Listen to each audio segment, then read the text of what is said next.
Welcome, my friend. Let everything slow. Of all the children of Marika, none is harder to know than Miquella. He is beloved and feared, kind and terrible, a god of compassion who would charm the will out of every heart in the lands between.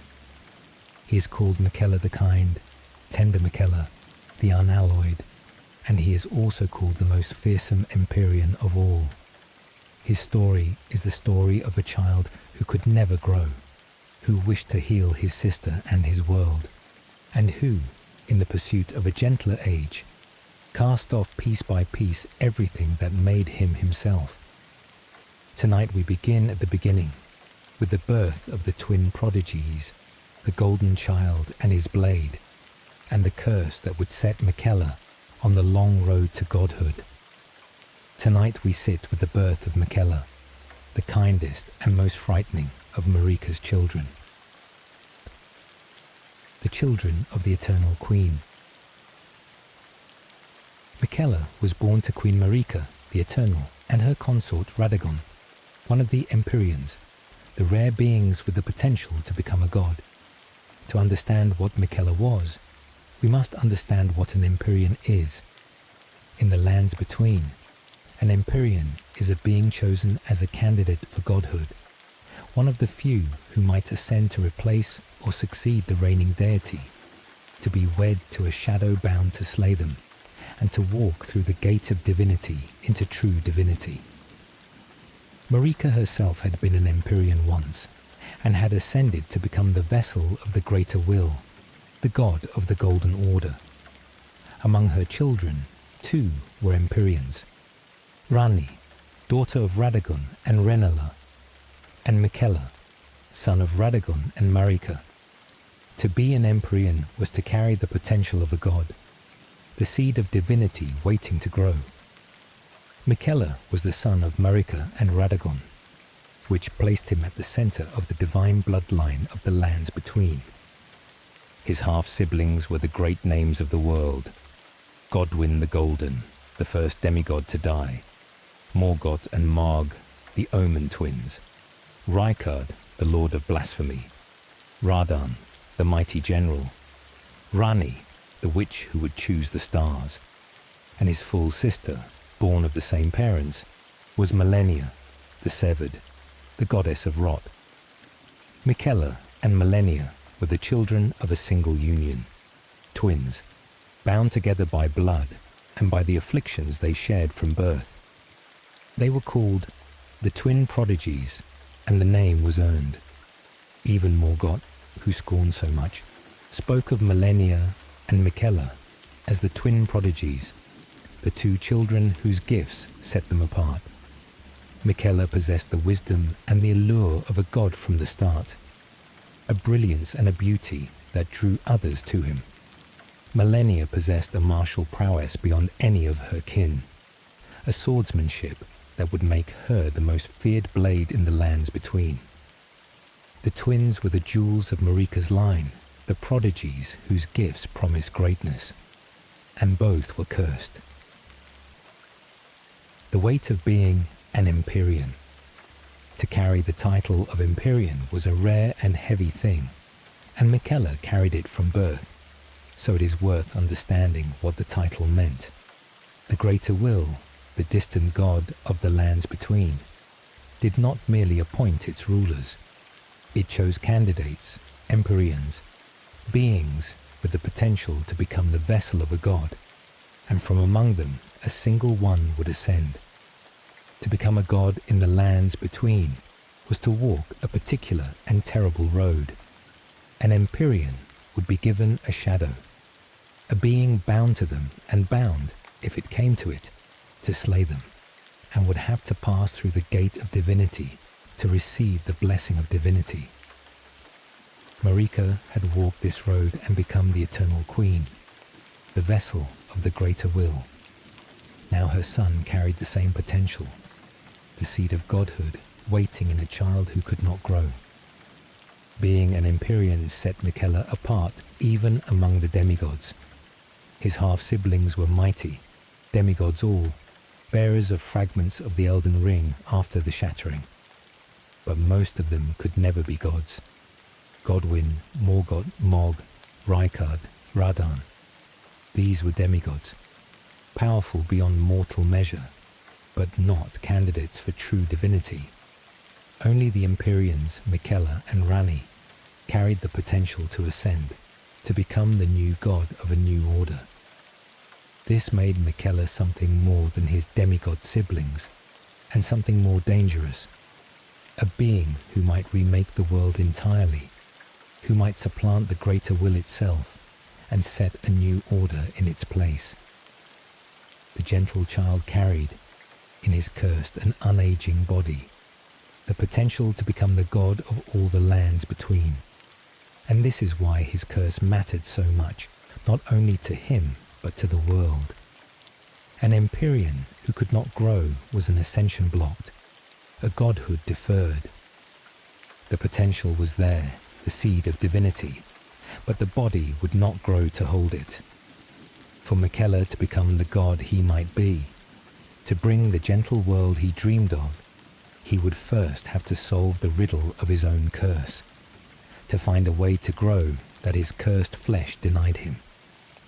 The whole of his long and terrible plan grew from this single problem. An Empyrean's potential trapped in a child's unaging body, a godhood that could not be reached by ordinary growth, a divinity that would have to be seized by other means. The curse of eternal youth. The afflictions the twins carried from birth are the root of Miquella's whole story, and they are a cruel pair. Miquella and Malenia were both born with incurable afflictions, curses woven into them from the moment of their birth. Malenia was born with the scarlet rot, a corruption sleeping within her body, a sickness that would bloom and spread and consume, the rot that would define her and doom her. And Miquella was cursed with eternal youth. He could not grow. He was caught forever in the body of a child, unable to age, unable to mature into the adult and the god he was meant to become. The Empyrean, who carried the potential of divinity, was trapped in the form of a boy, his ascension blocked by a body that would not grow into godhood. Consider the particular cruelty of this curse. Miquella was an Empyrean, a candidate for godhood, carrying within him the seed of a god. But to become a god, he would have to grow, to mature, to reach the fullness of his power, and he could not. The curse of eternal youth held him forever short of the growth he needed, an immortal child who could never become the god he was born to be.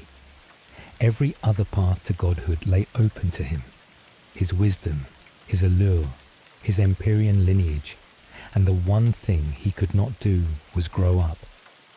The curse turned his divinity into a prison before he had ever reached it, the godchild caged in the body of a boy. And so, Miquella's whole life became a search for ways around his curses, his and his sister's. He made a promise to Malenia, a vow between the twins, and he experimented tirelessly, searching for a cure for the rot that consumed her and the youth that caged him. The kind and brilliant child bent his whole genius to the problem of their afflictions, seeking the cure that would free his sister from the rot and himself from the eternal childhood that blocked his path to godhood.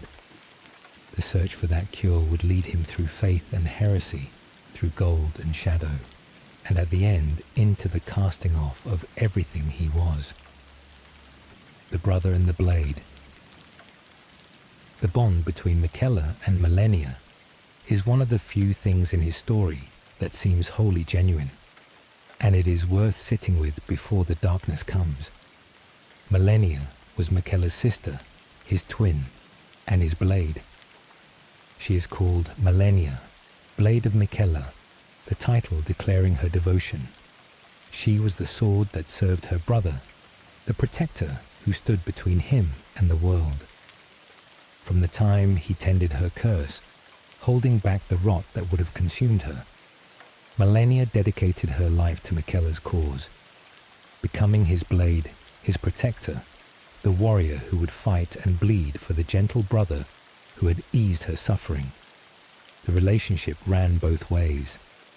Miquella eased Malenia's rot, and Malenia gave her sword and her life to Miquella's dream. There is a tenderness in this that stands out against the cruelty of the lands between. In a family of betrayals and murders, of children who killed and abandoned one another, Miquella and Malenia held to each other. Miquella valued his family and Malenia above all, the twin he had tended and who served him in return. When Malenia went to war, it was in Miquella's name. When Miquella made his plans, Malenia's protection was part of them. The twin prodigies, cursed from birth, bound by blood and by the vow between them, faced the world together, the gentle brother and his terrible blade. The depth of Malenia's devotion would be written, in time, in one of the most terrible events in the history of the lands between. When Malenia met Radahn in battle at Ionia, in a duel between the two mightiest demigods, she would unleash the scarlet rot at the height of the fight, the bloom of the very curse her brother had spent his life trying to cure, devastating herself and the whole region of Caelid to strike down her foe. That she would loose the rot, that she would give so much of herself to the war she fought in Miquella's name, speaks to how total her dedication was. The blade of Miquella held nothing back, not even the curse that was killing her, in the service of her brother's cause. Whatever else is uncertain about Miquella, the price his sister paid for him is not. And yet, even here, the shadow of Miquella's later story falls, for we will learn that Miquella could charm the hearts of all who came near him, compel their love and their devotion, and the question that haunts his whole tale is whether the devotion of those around him was freely given or induced. Did Malenia serve Miquella out of love, the genuine bond of a sister for the brother who had eased her curse? Or was her devotion, like that of so many others, shaped by Miquella's charm, the compulsion he could lay on every heart? The law leaves it open, and the openness is part of the sorrow. Even the bond between the twins, the one relationship that seems most genuine, carries the shadow of the question that follows Miquella everywhere. Was the love real, or was it made? The other Empyrean. There is a comparison worth drawing before we close this first part between Miquella and the only other Empyrean of his generation, his half-sister Ranni. Ranni and Miquella were the two candidates for godhood among Marika's children, the two who carried the potential to ascend and remake the order of the world. And both of them, in their own ways, came to reject the greater will and the golden order their mother served. Ranni sought to take her fate into her own hands, to escape the meddling of the greater will, and chose at last the distant path of the Age of Stars, a cold order set far from the world, where the gods would no longer reach down into the lives of those below.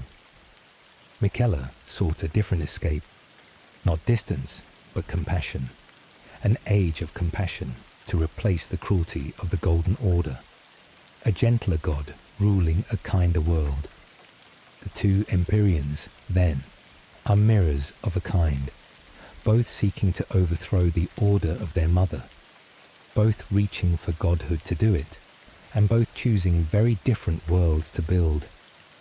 Ranni's answer to the cruelty of the gods was to remove the gods from the world, to set divinity at a cold distance where it could no longer interfere. Miquella's answer was the opposite, to draw all the world into the embrace of a loving God, to rule with compassion so total that no one would be left out.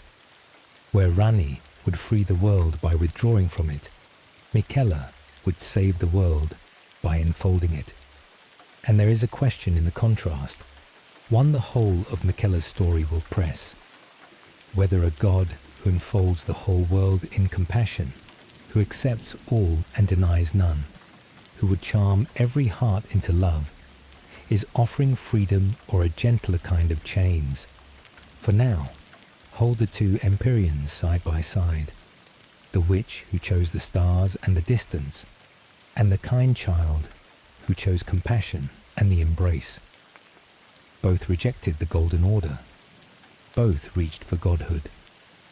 And of the two, it is the gentle one, the kind one, the one who dreamed of a world where all are loved, whose path will prove the most troubling. Rani offered the world its freedom and asked it to live in the cold. Miquella offered the world its salvation and asked it, perhaps, to surrender its will to his love. The kindest of Marika's children carried, in his gentle dream, the most unsettling question of all. The promise of a gentler world.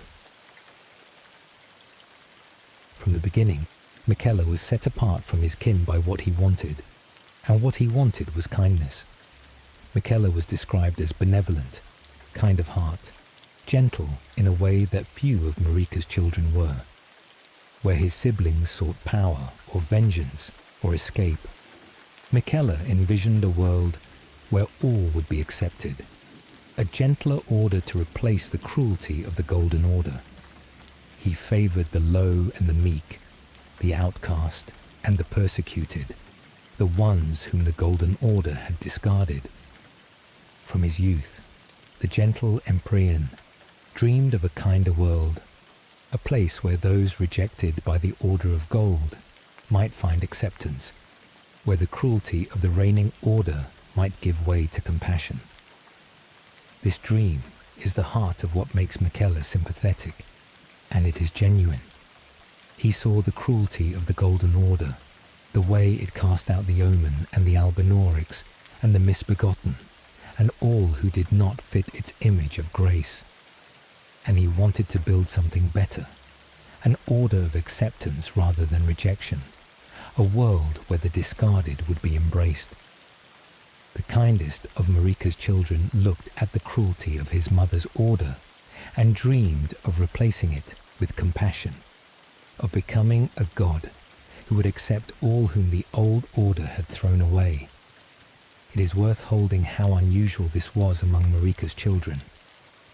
Godwyn sought glory and met an early death. Morgott served the Erdtree that had imprisoned him, loyal to the order that scorned him. Mohg turned to the blood of an outer god and dreamed of his own dynasty. Rykard rebelled and was devoured by the serpent he embraced. Radahn held the stars in place and warred for dominion. Rani murdered her own flesh to escape her fate. And Miquella, alone among them, dreamed of kindness, of a world where the rejected would be gathered in and loved. In a family defined by ambition and grievance and betrayal, the gentle child wanted only to build a refuge for the unwanted, and a god who would turn no one away. It is the most sympathetic dream in all the line of Marika, and that is what makes its corruption so sorrowful. But the dream carried a danger within it from the start, and the danger is the engine of Miquella's tragedy. To build his gentle world, Miquella would have to become a god. To become a god, he would have to overcome his curse, gather power, and walk the long and terrible road to the gate of divinity. And along that road, in pursuit of his kind and gentle dream, he would do things that were neither kind nor gentle, charm and manipulate, use and discard, cast off piece by piece his own humanity. The dream of compassion would demand a price, and the price would be everything that made Miquella worth loving. Tonight, he is the gentle child who dreams of a kinder world. The parts that follow trace how that dream led him into the dark. Sleep well. Tomorrow, we follow Miquella into his first great effort to cure his sister and himself, the faith he embraced and the faith he abandoned when it failed. Before Miquella was the schemer of the land of shadow. Before he charmed Mohg and resurrected Radahn and cast off his own love. He was a child trying to save his sister. The first great chapter of his story is a search for a cure for the rot that consumed millennia and the youth that caged him, and it begins in faith. Miquella was once a devout student of the Golden Order, a master of its sacred arts, a son who made gifts of his learning to his father. And it was the failure of that faith, its helplessness before his sister's affliction, that turned him toward the strange new path of unalloyed gold and set him against the gods themselves. Tonight we follow Miquella through the faith he embraced and abandoned, and the new power he forged when the old one failed. The devout student. In his youth, before the heresy and the shadow, Miquella was an exemplar of the Golden Order, devoted to the faith his mother's order had built. Miquella practiced Golden Order fundamentalism, the rigorous theological discipline that sought to understand and uphold the laws of the Golden Order, the order of regression and gold that governed the lands between. He was not a casual believer. He was a master of the sacred arts, a brilliant theologian who reached deep into the principles of the order, crafting incantations of light from his understanding of its laws. The gentle prodigy turned his genius to the faith, becoming one of its great practitioners, a child who understood the divine order with a depth few could match, and he made gifts of his learning. Miquella created incantations called the Discus of Light and the Triple Rings of Light, sacred spells born of his mastery, and he gave them to his father, Radahn. There is a tenderness in this detail, a son offering his father the fruits of his devotion, the gifts of light he had crafted from their shared faith. Radahn, himself a devoted champion of the Golden Order, received his son's gifts and answered them in kind, giving Miquella an incantation of his own, Radagon's Rings of Light. Between father and son passed these gifts of sacred light, a quiet exchange of devotion within the family of the Eternal Queen. This is a Miquella we might not expect, given what he becomes. The schemer, the charmer, the god who would set himself against the greater will, began as a devout and gifted son, a master of the very order he would later seek to overthrow. He believed once. He practiced the faith, crafted its incantations, made gifts of his learning to his father. The road that would lead him into heresy and shadow began in devotion, in a child's faith in the order of gold, before that faith met the one thing it could not heal. There is a poignancy in this beginning that colors everything after. The Miquella, who would cast off his own love and charm the world into devotion, was once a child who loved his father enough to craft him gifts of sacred light, who believed in the order of his family enough to master its deepest arts. Whatever he became, he was not born cruel. He was born gentle and faithful and gifted, a child who gave gifts of light, and the hardness came later, forged by failure and grief, and the long pursuit of a dream that demanded more and more of him. To know the devout son who made gifts for his father is to feel the loss in what he became. The gentle believer slowly hollowed into the schemer who would use everyone and everything to reach his gentle world.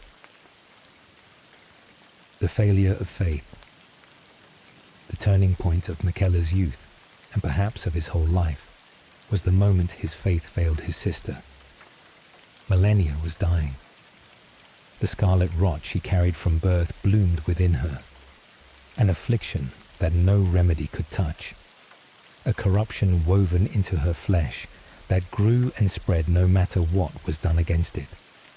And Miquella, the devout student of the Golden Order, the master of its sacred arts, turned all his faith and all his learning to the task of curing her.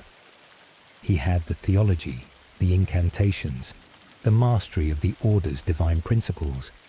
If anything could heal the rot, surely it was the power of the Golden Order, the order of gold and regression that Marika had built and the greater will sustained. It could do nothing. The law tells us this in a single devastating line. Miquella abandoned Golden Order fundamentalism because it could do nothing to treat millennia's accursed rot. The faith he had mastered, the order he had served, the divine principles he had given his father gifts of light from, all of it was helpless before his sister's affliction. The Golden Order, for all its power, for all its claim to govern the truth of the world, could not heal the rot that was killing millennia. The devout son brought the full strength of his faith against his sister's curse, and his faith failed. We should sit with what this meant for Miquella. He had believed in the Golden Order. He had been its exemplar, its gifted student, a master of its arts.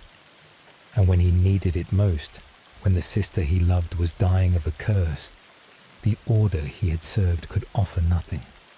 The failure was not abstract. It was the helplessness of his faith before the suffering of the one he loved most. And from that helplessness grew a turning. If the Golden Order could not heal millennia, then Miquella would look beyond it, would seek a power the Order did not hold, would set out on a path that led away from the faith of his youth and towards something new and strange. The cure that failed was the beginning of the heretic. Owaim, the path of unalloyed gold. When the Golden Order failed him, Miquella forged a new path, and he called it unalloyed gold. Unalloyed gold is a strange and significant thing in the law, and it stands in deliberate contrast to the gold of the Golden Order. The Erdtree and the Golden Order are symbolized by a beautiful, lustrous gold, bright and radiant. Miquella's unalloyed gold is different, a duller gold, but pure, untarnished, soft, a gold that has not been mixed with anything else. The name carries the meaning. Unalloyed, unmixed, pure, free of the corruptions and compromises of the order it replaced. Where the Golden Order's gold was bright and proud, Miquella's was humble and pure, a gold for those the bright order had cast aside. And unalloyed gold had a particular power, one that set Miquella against the gods themselves. It could ward away the influence of the outer gods, the distant powers that reached into the lands between and meddled in its affairs. Miquella crafted needles of unalloyed gold, the unalloyed gold needles, capable of warding off the meddling of outer gods, even of subduing the flame of frenzy and allowing one to cheat the fate the outer gods imposed. This was the heart of Miquella's new path, a power that could resist the gods, that could free the people of the lands between from the distant deities who shaped their fates, that could ward away the influence of the greater will and the other outer gods alike. Consider what this meant for the dream we followed in the first part. Miquella wanted a gentler world, an order of compassion to replace the cruelty of the Golden Order. And in unalloyed gold, he found the tool to build it. A power that could resist the outer gods, that could break their grip on the lands between, that could free the world from the distant deities who had governed it through cruelty. The faith that failed to heal his sister had taught him to look beyond the gods, and unalloyed gold was what he found there. A pure gold that could ward the gods away, the foundation of the godless or god-freed world he dreamed of building. The needles against the gods. The unalloyed gold needles deserve a closer look, because they reveal the scale of what Miquella came to intend. The needles were Miquella's craft, forged from the pure gold he had turned to when his faith failed. Their power was to ward away the meddling of outer gods, and one in particular could subdue the flame of frenzy, the influence of the outer god known as the Frenzied Flame, allowing one who inherited the needle to cheat fate and avoid becoming the Lord of Frenzied Flame. This was no small thing. The outer gods of the lands between were powers of terrible reach, the distant deities who imposed their wills and their curses on the world below, and Miquella had crafted a tool that could resist them, that could ward their influence away, that could let a soul escape the fate an outer god had decreed. But the needles hint at something larger than warding off a single curse. If unalloyed gold could ward away the influence of the outer gods, then it could, in principle, free the whole lands between from their meddling. Miquella's ultimate aim, the lore suggests, was not merely to resist one outer god, but to remove the outer gods entirely, to use the power of unalloyed gold to strip away the grasp of the distant deities on the people of the world. The needles were the seed of a vast ambition, a world freed from the outer gods, a lands between where the distant powers could no longer reach down and impose their cruelties, where the people would be free of the gods who had ruled them. And here the scale of Miquella's dream becomes clear, and with it the contradiction at its heart. To free the world from the outer gods, to remove their grasp entirely, Miquella would himself have to become a god powerful enough to ward away all the others, to hold the lands between in an order of his own making. The one who would free the world from gods would have to become the greatest god of all. The pure gold that warded away the deities would, in the end, crown a new deity in their place. Miquella, who began by seeking a cure and found a power against the gods, was moving, step by step, toward becoming the very thing he sought to overthrow, a god who would rule the lands between, however gentle the rule he intended. The eclipse and the other death. There is another thread to Miquella's early searching, beyond unalloyed gold, and it touches on death itself. Miquella did not seek only to ward off the outer gods. He sought, the lore hints, to master death, or rather to find a death other than the one the Golden Order permitted. The Golden Order had bound death itself, removed true death from the lands between through the sealing away of the rune of death, leaving only the endless cycle of the Erdtree's regression, the dead returning to the roots and rising again. Miquella's interest fell on a different death, one tied to an eclipse, a rare darkening that held some power over the boundary between life and death. The success of his Haligtree, the lore tells us, was bound up with the eclipse, some convergence he hoped would aid his designs. This thread connects Miquella to the darkest event in his family's history, the murder of his half-brother Godwyn. On the night of the Black Knives, Godwyn the Golden was slain by a stolen fragment of the rune of death, dying a death of the soul while his body lived on, a death unlike any the Golden Order allowed. The conspiracy behind that murder, and the strange death it unleashed, touched many of Marika's children, and Miquella's interest in the eclipse and in deaths outside the Golden Order's law places him near the edges of that dark business. The gentle child, searching for ways around the order that had failed him, reached toward the forbidden thing the order had sealed away, death itself, and the power that lay in it. What matters for our story is the pattern this reveals. Miquella, having abandoned the Golden Order, did not confine himself to a single new path. He searched in every direction the Order forbade, toward unalloyed gold and the warding of the outer gods, toward the eclipse and the deaths outside the Order's law, toward any power that might serve his ends. The devout student, once he lost his faith, became a seeker of forbidden things, gathering whatever might help him cure his sister, free the world, and ascend to the godhood his curse denied him. The breadth of his searching shows how far he had already travelled from the faithful son who gave his father gifts of light. The shape of the plan to come. By the end of this chapter of his life, Miquella had set the shape of everything that would follow, and it is worth gathering before we go on. He had begun as a devout student of the Golden Order, and abandoned that faith when it failed to heal his sister. He had forged a new path of unalloyed gold, a pure gold that could ward away the outer gods.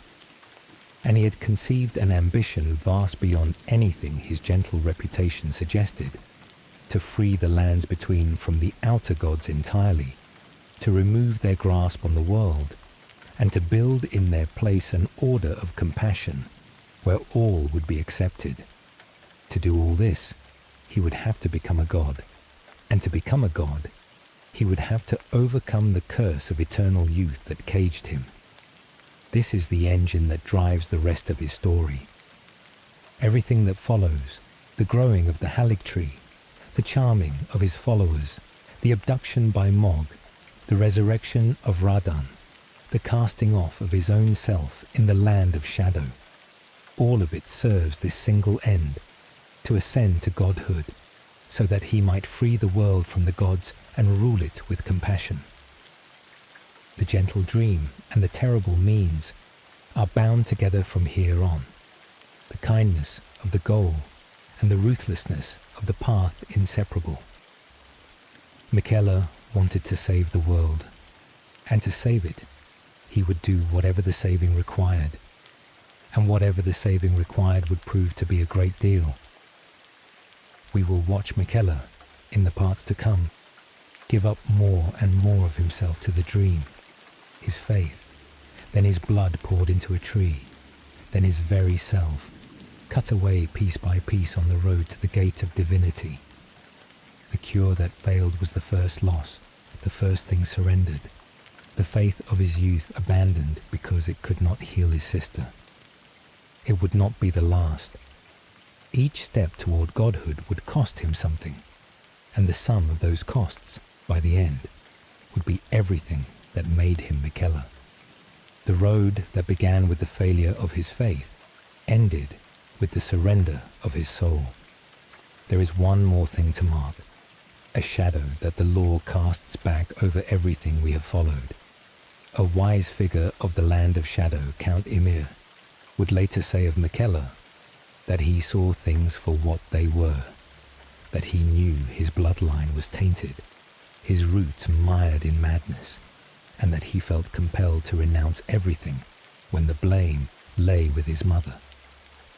Miquella, on this reading, was not only chasing a dream, but fleeing a horror.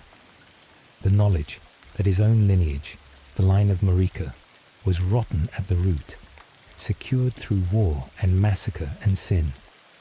The pursuit of godhood was also a flight from the corruption of his own origins, an attempt to bury the original sin of his bloodline and be reborn as something clean. The cure that failed had set him on a road that led not only toward a gentler world, but away from the rot at the heart of his own family. Sleep well. Tomorrow, we walk among the branches of the Haligtree, the tree Miquella grew from his own blood, the refuge he built for all whom the Golden Order had cast away. In the far north of the lands between, beyond the consecrated snow, there grows a tree of pale gold that was never meant to be found. It is the Haligtree, and Miquella grew it from his own blood. It was to be many things: a new Erd tree to replace the old, a vessel for his own growth into godhood, and above all, a refuge, a hidden haven for every soul the Golden Order had cast aside. Tonight we walk among its branches and learn what Miquella built there, the dream of a sanctuary for the unwanted, and the way that dream was woven into his long pursuit of divinity.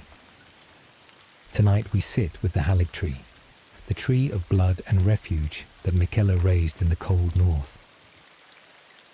the tree grown from blood. The Haligtree began as a sapling, and Miquella nurtured it in the most intimate way he could. Miquella started watering a sapling with his own blood, in the hope that it would grow into a new Erdtree. This is the origin of the Haligtree, a young tree fed on the blood of an Empyrean, raised by Miquella's own life poured into its roots. The sapling was grown atop the fortress of Elfael, in the cold reaches of the north, and over time it became the great, pale tree known as the Haligtree, Holy Tree, the tree of Miquella's hope. The blood of the gentle Empyrean ran in its sap, his own life given to the growing of it, the tree and its maker bound together by the blood that fed it. The purpose of the tree was vast. Miquella hoped it would grow into a new Erdtree, a tree to rival and perhaps replace the great golden tree that stood at the center of the lands between, the seat of Marika and the symbol of the Golden Order. The Erdtree was the heart of the old order, the order that had failed to heal millennia and cast aside the meek.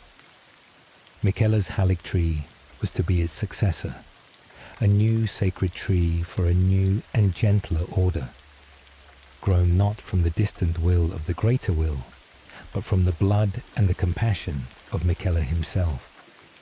The tree of blood was meant to become the tree of a new world, but the Haligtree, for all the blood Miquella poured into it, failed.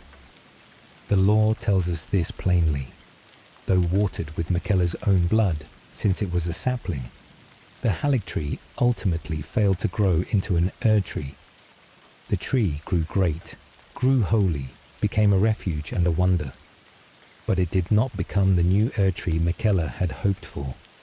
It did not supplant the golden tree at the center of the world. The dream of a new sacred tree to replace the old order fell short. The Haligtree growing into something beautiful, but not into the world tree Miquella had bled for. This failure, like the failure of his faith, would push Miquella toward other means, other paths to the Godhood and the new order he sought. There is a pattern emerging here across the chapters of Miquella's life, and it is worth naming. His faith failed to heal his sister. His tree failed to become an Erdtree. Again and again, Miquella poured himself into a hope, gave it his devotion or his blood or his genius, and watched it fall short of what he needed. And each failure pushed him further, toward stranger means and greater sacrifices, toward a pursuit of Godhood that demanded more of him with every step. The gentle Empyrean was not a being of easy triumphs. He was a being of repeated failures, each one driving him deeper into the long and costly plan that would consume him, the cure that failed, and the tree that failed, and all the failures still to come teaching him that the gentle world he dreamed of would not come gently, would have to be seized by harder and harder means. Why the Haligtree failed, the law does not wholly explain. Perhaps an Erdtree cannot be grown at all, but must be granted by the greater will, the distant God whose blessing made the original. Perhaps Miquella's blood, for all its Empyrean potency, was not enough to raise a true world tree. Perhaps the cursed child, unable to grow himself, could not grow a tree to its full height either, the curse of his stunted nature passing somehow into the tree he fed. Whatever the reason, the great pale tree stood in the north, beautiful and holy and short of its purpose, a monument to a hope that fell short, and Miquella, watching his bled-for tree fail to become what he needed, turned his mind to other ways of reaching the Godhood the Haligtree could not give him. The refuge for the discarded. Whatever the Haligtree failed to become, it succeeded as something else, something that speaks to the best of Miquella. A refuge. The Haligtree became a hidden haven, a sanctuary for the persecuted and the unwanted of the lands between. Miquella favored the low and the meek, the souls the Golden Order had cast aside, and his tree became their refuge. The Albinorics came to it, an oppressed race of artificial beings, created by human hands, scorned and hunted across the lands between, who saw the Haligtree as their chosen land, their promised refuge, the one place that would take them in. The misbegotten came, the beast-like outcasts, whom the Golden Order treated as less than people, the kindred of rot, the Crystalians, all manner of the unwanted and the persecuted gathered to the Haligtree, drawn by the promise of a place that would accept them. This is the dream of the first part made real, in one corner of the world.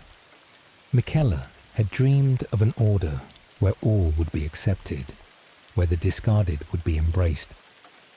And in the Haligtree he built it, a haven where the souls the Golden Order rejected could find shelter, where the Albinoric and the misbegotten and the outcast could live free of the scorn of the Order that had thrown them away. The gentle Empyrean made his dream a refuge, a hidden sanctuary in the cold north where the unwanted of the lands between could come and be accepted. For all that follows, for all the darkness in Miquella's pursuit of godhood, this was real. He built a place for the ones nobody else would take. The devotion of those who sheltered there was total. The knights and soldiers sworn to protect the Haligtree wore crowns of unalloyed gold to symbolize their loyalty and devotion to Miquella, carried shields embedded with the pure gold, gave their lives to guard the tree and the Empyrean who had given them refuge. The Albinorics looked on the Haligtree as their salvation, their best and perhaps only chance at a life free of persecution. Loretta, a great knight, gave her service to the defense of the tree, to the discarded who sheltered there. Miquella was not a schemer or a manipulator. He was a savior, the kind Lord who had taken them in when all the world had cast them out, and they loved him for it with a devotion beyond question. The marks of the pure gold. The Haligtree was a place of its own symbols and its own beauty, and the unalloyed gold ran through all of it, marking it as Miquella's. Everywhere in the Haligtree, the pure gold of Miquella's making appeared. His knights wore braided crowns of unalloyed gold. Millennia, his sister and blade, wore armor made wholly of the wondrous metal, a winged helm of unalloyed gold upon her brow, her whole figure clad in the pure soft gold that was her brother's signature. The flower of the Haligtree was Miquella's lily, a delicate water lily of unalloyed gold, a sign of faith in the tree and the Empyrean who had grown it, beloved by Miquella in his youth. The pure gold and the lily marked the Haligtree as a place apart, a sanctuary with its own faith, its own symbols, its own gentle and untarnished beauty, distinct from the bright, proud gold of the Erdtree and the Golden Order. There was a spiral too, woven through the imagery of the Haligtree, in the designs of its knights and the symbols of its incantations. It is a spiral not unlike the one found on the Scadu-tree, the great shadow tree of the land of shadow, and it hints at a deeper origin shared by all these sacred trees. The Erdtree, the Haligtree, the Scadu-tree, all of them, the lore suggests, draw from the same ancient source, the crucible of life, the molten gold that formed the foundations of all existence. Miquella's tree, for all that it set itself against the Erdtree, shared with it this deep origin, both of them growing from the same primordial root. The new order Miquella dreamed of was not wholly separate from the old. It grew, like the old, from the crucible at the bottom of all things. The beauty of the Haligtree is worth dwelling on, because it tells us something about Miquella. He did not build a fortress or a war camp. He built a tree of pale gold, a place of lilies and soft light and quiet refuge, a sanctuary beautiful enough to match the gentleness of the dream behind it. Whatever calculation ran beneath the Haligtree, its surface was genuine beauty, a place made lovely for the souls who sheltered there. The gentle Empyrean built a gentle place, and the discarded who came to it found not only safety, but beauty.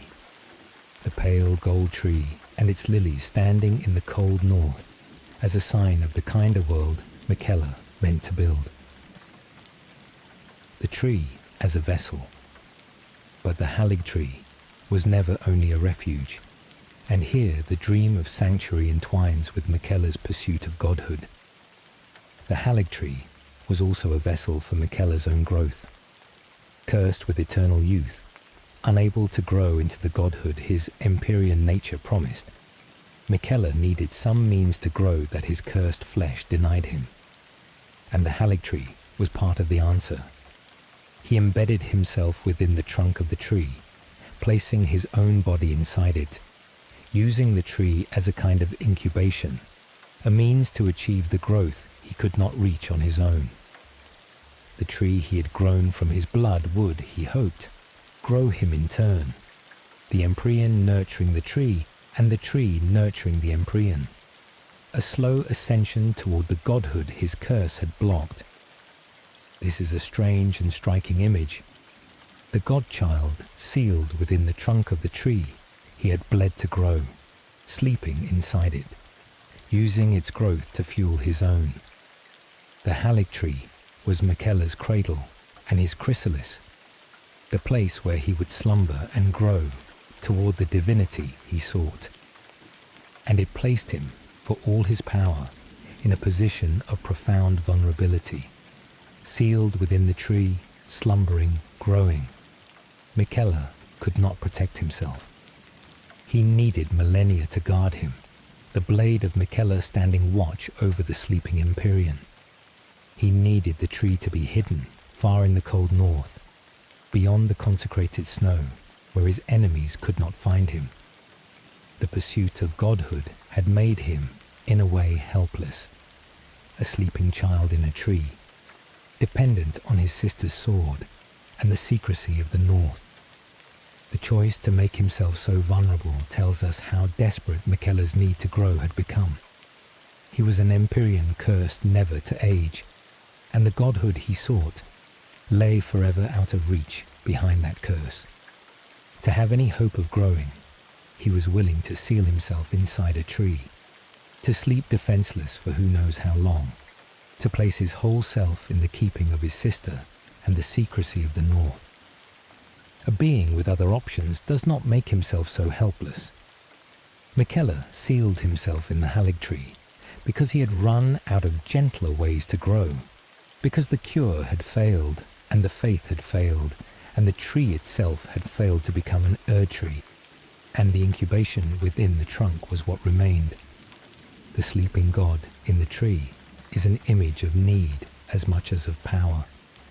The cursed child grasping at the one path to growth still open to him.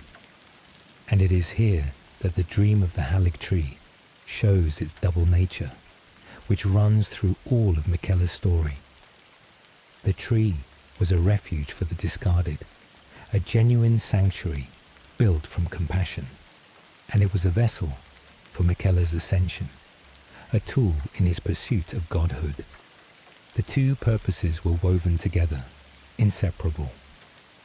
The souls who sheltered in the Haligtree, the Albinorics and the misbegotten and the outcasts, were given a real refuge, and they were also, perhaps, the foundation of a power base, the devoted followers of a god in the making.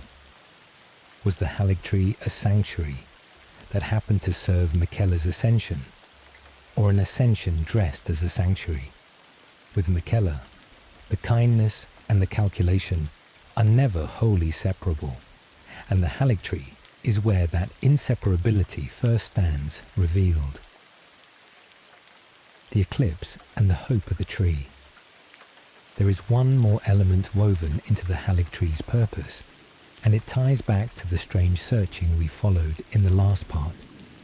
The success of Miquella's Haligtree, the lore tells us, was bound up with the eclipse, the rare darkening tied to powers over death that lay outside the Golden Order's law. Miquella's design for the tree, his hope of growing it into a new Erdtree and himself into a god, depended in some way on the convergence the eclipse represented, the moment when the boundary between life and death might be crossed in ways the Golden Order forbade. The tree of blood and refuge was also bound to the tree of Miquella's larger design, the network of forbidden powers, the eclipse and the deaths outside the law that he had gathered in his long searching. This reminds us that the Haligtree, beautiful as it was a node in a vast and patient plan. Miquella did nothing for a single reason. The tree was a refuge and a vessel, and a piece of a design that reached toward the eclipse, toward death, toward the godhood that would let him remake the world. Every element of his work served multiple ends at once. The compassion and the calculation braided together, the sanctuary and the strategy growing from the same roots. The Haligtree fed on Miquella's blood, sheltered the discarded, cradled his sleeping body, and waited for the eclipse, all at the same time. A single tree bearing the whole weight of his gentle and ruthless dream. And then the plan was interrupted. Before the Haligtree could grow Miquella to his full godhood, before the eclipse could serve its purpose, before the dream could reach its fruition, Miquella was taken. While he slept embedded in the trunk of the tree, while Millennia was away at war, another of Marika's children came for the sleeping Empyrean. The refuge was breached, the sleeping god stolen from his cradle, the long, patient plan thrown into a new and terrible shape by the one who carried Miquella away. The Haligtree, the tree of blood and refuge and hope, became the place from which Miquella was abducted, the cradle from which the sleeping god was torn. The timing was cruel. Millennia, the blade who guarded her sleeping brother, had gone south to face Radahn at the Battle of Aeonia, the duel between the two mightiest demigods that would devastate Caelid, with the blade of Miquella away at that terrible war. The Haligtree stood less guarded than it had ever been, the sleeping Empyrean within it exposed. And it was then, in that window of vulnerability, that the abductor struck, carrying off the sleeping god while his protector bled in the south. Whether this timing was chance or design, whether the abductor waited for Millennia to leave or merely seized the moment, the result was the same. The sleeping Miquella, defenseless in his tree, was taken while his sister was away. The refuge breached at the one moment its guardian could not defend it. So the Haligtree, the great work of Miquella's compassion and the cradle of his ascension, ends its chapter as a place of loss, the tree of blood that failed to become an Erdtree, the refuge that sheltered the discarded, the cradle that held the sleeping god, and the breached sanctuary from which he was stolen, while his blade was away and his followers could not stop it. The pale gold tree still stands in the cold north, holy and beautiful and grieving, the lilies still blooming, the albinoric still keeping faith, the empty cradle in the trunk still marking the place where their sleeping lord once lay. Sleep well. Tomorrow we turn to the strange power that drew so many to Miquella, the charm that could compel the love of every heart, and the question of what such a power means in one who claims to rule by compassion. There is a power in Miquella that is more troubling than any sword or sorcery in the lands between, and it is the power of love. Miquella could charm the hearts of all who came near him, compel their devotion, steal their love with a word or a glance. His followers worshipped him with a passion seen nowhere else in the world.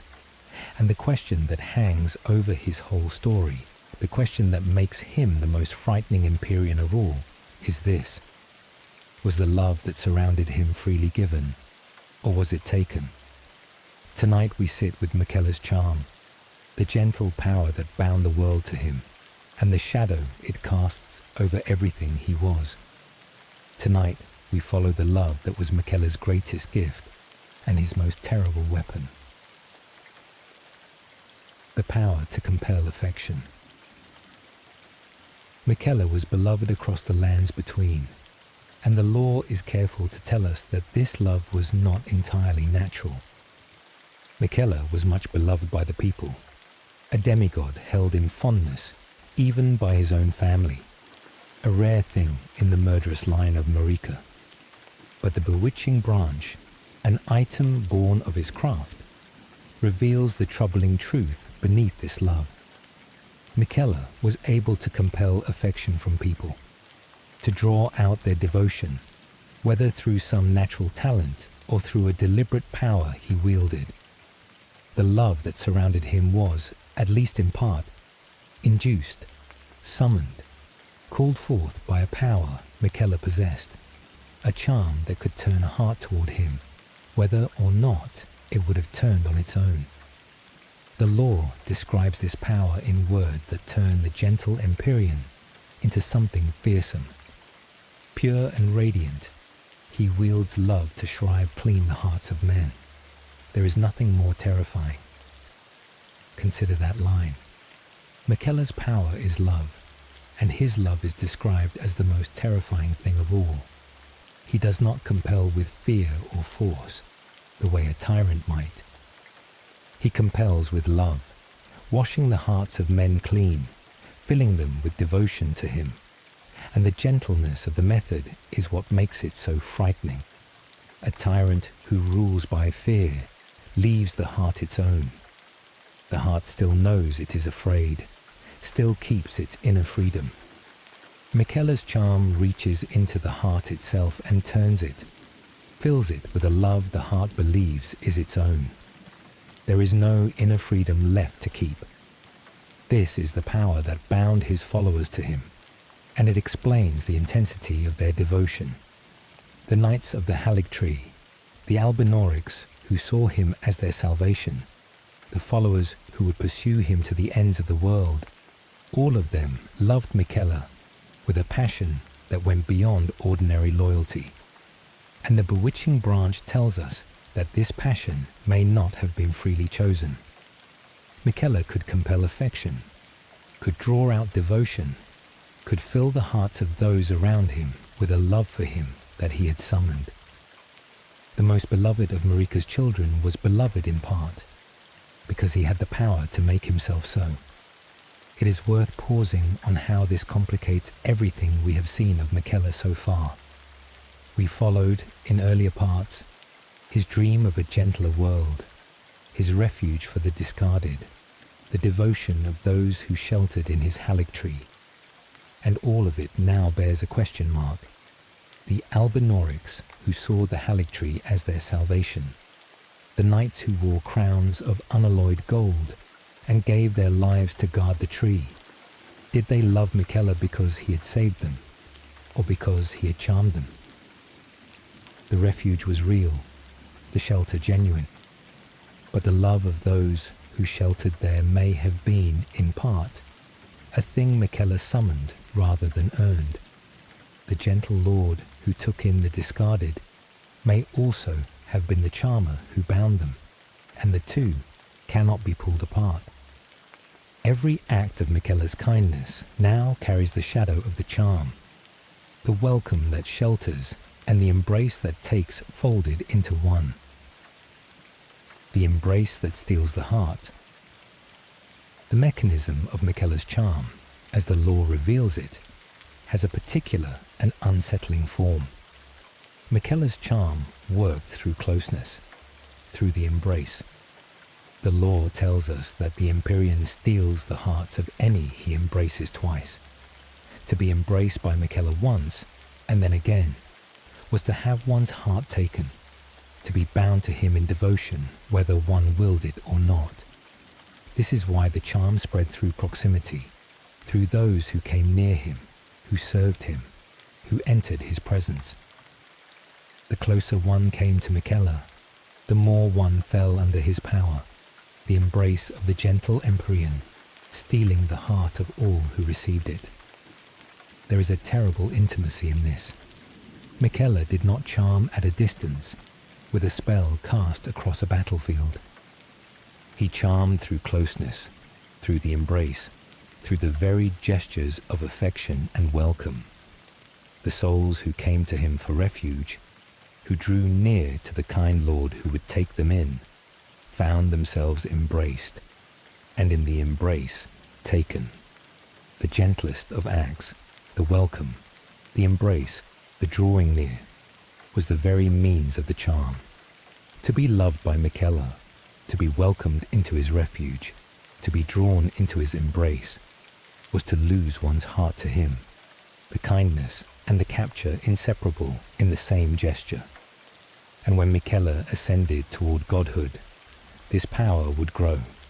As a god, the law suggests, Miquella could turn his enchantment with far greater reach against all people and creatures in the lands between, his charm extending from those he embraced to the whole world. The godhood he sought would turn his charm from an intimate power, working through closeness, into a universal one, working across the whole of the lands between. The age of compassion he dreamed of would be an age in which all hearts were turned toward him, all the world bound in love for the gentle God. The charm that had taken his followers one by one extended at last to every soul alive. This is the vision that makes Miquella's age of compassion so unsettling beneath its beauty. Imagine a world without conflict, without hatred, without cruelty, every soul living in peace and harmony under the rule of a loving God. It sounds like paradise, and Miquella meant it as one, but the peace would rest on the charm. The harmony would be the harmony of hearts turned by Miquella's power toward love of him and of one another. No one would choose to hate, because no one would be able to. No one would rebel, because every heart would be filled with love for the God who ruled them. It is a paradise, and it is a world in which no one is free, the two descriptions inseparable, the age of compassion offering peace at the price of the will. Whether that price is worth paying, whether a world of compelled love and enforced peace is a heaven or a beautiful hell, is the question Miquella's whole story leaves open. And it is a question the lands between, in all its cruelty, never has to answer, because the tarnished stops the age of compassion before it begins. The devotion of the followers. To see the charm at work, we need only look at those who loved Miquella and the lengths to which their love drove them. In the land of shadow, the tarnished meets the followers who pursued Miquella into the realm, and their devotion is a study in the power of his charm. There is Needle Knight Leda, who guides Miquella's followers and speaks of him with a passion that brooks no doubt. There is Sir Anspar, once a servant of Mohg, the Lord of Blood, who came to serve Miquella instead. There is Freya, once a servant of Radahn. There is Mohg, a gentle merchant. All of them are bound by love of Miquella, following in his steps through the realm of shadow, devoted to the gentle Lord and the kinder world he promised. They speak of him as tender Miquella, Miquella the kind, with a devotion seen nowhere else in the lands between. The depth of this devotion is striking, and so is its source. Many of these followers came to Miquella from other lords, from Mohg, from Radahn, switching their allegiance to the gentle Empyrean. Was this the natural pull of a kind and worthy cause? Souls drawn to the one Lord who promised compassion? Or was it the charm, the power to compel affection, turning hearts toward Miquella, that might otherwise have stayed where they were. The followers themselves would not know. That is the horror of the charm. Those bound by it believe their love is their own, feel it as genuine devotion, would never suspect it was induced. Leda and Ansbach and the rest follow Miquella in what feels to them like free and faithful love, and neither they nor we can be certain whether that love was given or taken, and the devotion did not always survive the truth. As Miquella's plan unfolded in the land of shadow, as the cost of his ascension became clear, some of his followers turned against him, opposing the Lord they had served, while others held to him out of what may have been genuine belief in the kinder world he promised. The band of followers fractured, some breaking from Miquella when they saw what he was doing, others remaining faithful to the end. This fracturing is itself a clue. If the charm were absolute, none would have turned. That some did suggest the love was not wholly compelled, that some part of it remained free enough to break when the truth grew too dark.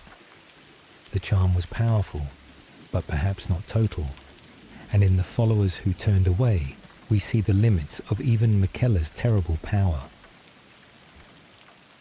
The charm made manifest. The charm was not only a power Miquella held within himself. He gave it form, crafted it into things that could carry it out into the world. The clearest of these is the bewitching branch, an item that bears Miquella's power in a usable form.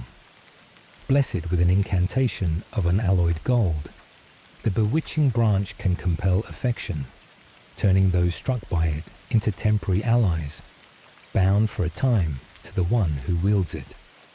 This is Miquella's charm made into a tool, the power to compel love distilled into a branch, a small echo of the great power the Empyrean wielded over every heart that came near him.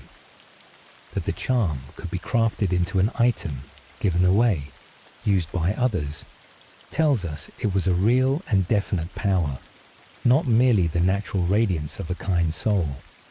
It was a force Miquella commanded, refined, and could place into the world in usable form. The recipe for the bewitching branch came from a follower of Saint. Trina, a figure we will come to know better in a later part, who is bound up with Miquella in ways that run to the heart of his story. For now, it is enough to mark that the charm and its tools were woven through Miquella's whole network of influence, the bewitching branch and the unalloyed gold, and the power to compel affection, all part of a single web of devotion that Miquella spun across the lands between. Wherever his influence reached, the charm reached with it, in his presence, in his embrace, in the branches blessed with his gold. And the unalloyed gold itself, the pure metal we followed in an earlier part, was bound up with the charm. The same gold that warded off the outer gods was the gold that blessed the bewitching branch, the gold of Miquella's making, serving both to free the world from the distant gods and to bind it to himself. There is a unity to Miquella's powers that is worth seeing. The gold that wards the gods away and the charm that binds the hearts of men are two faces of the same project, the freeing of the world from the old gods and the gathering of the world into love for the new one, to free the lands between from the outer gods and to bind it in love for Miquella were, in the end, the same act, the pure gold serving both. The question without an answer. So we come to the question that the charm forces on us, and it is the central question of Miquella's whole character. Was Miquella good? The dream he pursued was kind, a world of compassion, a refuge for the discarded, an end to the cruelty of the gods. But the means he used included this power to compel love, to steal hearts, to bind the world to him whether it willed or not. A god who rules by compelling love is a troubling thing, however gentle the rule. the people of his age of compassion would love him, would live in peace and harmony under his divine rule, and they would do so because he had reached into their hearts and made them. Is a world of compelled love a paradise or a prison? Is a love that is taken still love at all? The charm turns Miquella's gentle dream into a question that has no easy answer. There is a reading of the charm that is gentler, and it deserves a hearing. Perhaps Miquella's power was, at least in part, natural, the genuine pull of a being of real wisdom and beauty and kindness, a charisma so great that it looked like compulsion, but was only the honest love that a worthy lord inspires. Perhaps the bewitching branch overstates it, and much of the devotion around Miquella was freely given, the natural response to a lord who offered refuge and compassion in a cruel world. On this reading, Miquella is less a manipulator than a being so worthy of love that his love overwhelms, and the charm is the natural radiance of his kindness rather than a weapon of control. But the darker reading will not quite go away, and the law keeps it alive. The bewitching branch, the embrace that steals the heart, the description of his love as the most terrifying thing of all, the way his followers came to him from other lords, all of it suggests a power that compels, that takes, that binds. And the deeper we go into Miquella's story, the more the darker reading is borne out, until in the land of shadow it is confirmed. Miquella used others for his own ends, charmed and manipulated, and discarded them in pursuit of his godhood. The gentle dream was real, and so was the charm that served it. Miquella wielded love as a god wields power, and whether that makes him the kindest of Marika's children, or the most frightening, the law leaves us to decide. Perhaps he was both. Perhaps, with Miquella, the kindness and the terror were never two things but one.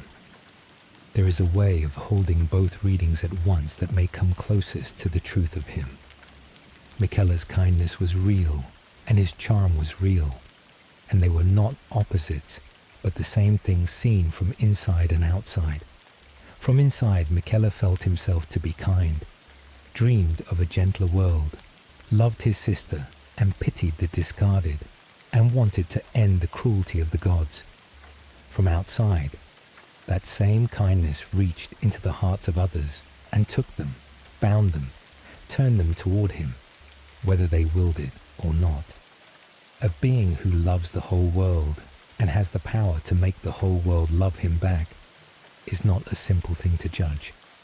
His love is genuine, and his love is a weapon, and the genuineness is what makes the weapon so terrible. What frightens, in the end, is not Miquella's cruelty, but his kindness, the kindness that, wielded as a god's power, would leave no heart its own. This is why Miquella is, for many, the most haunting figure in all of Elden Ring. He is not a villain in the ordinary sense. He wants what we might want, an end to cruelty, a refuge for the rejected, a world of peace, and the means by which he would achieve it, the charm that steals the heart, the love that compels, reveal the horror that can hide inside even the gentlest dream.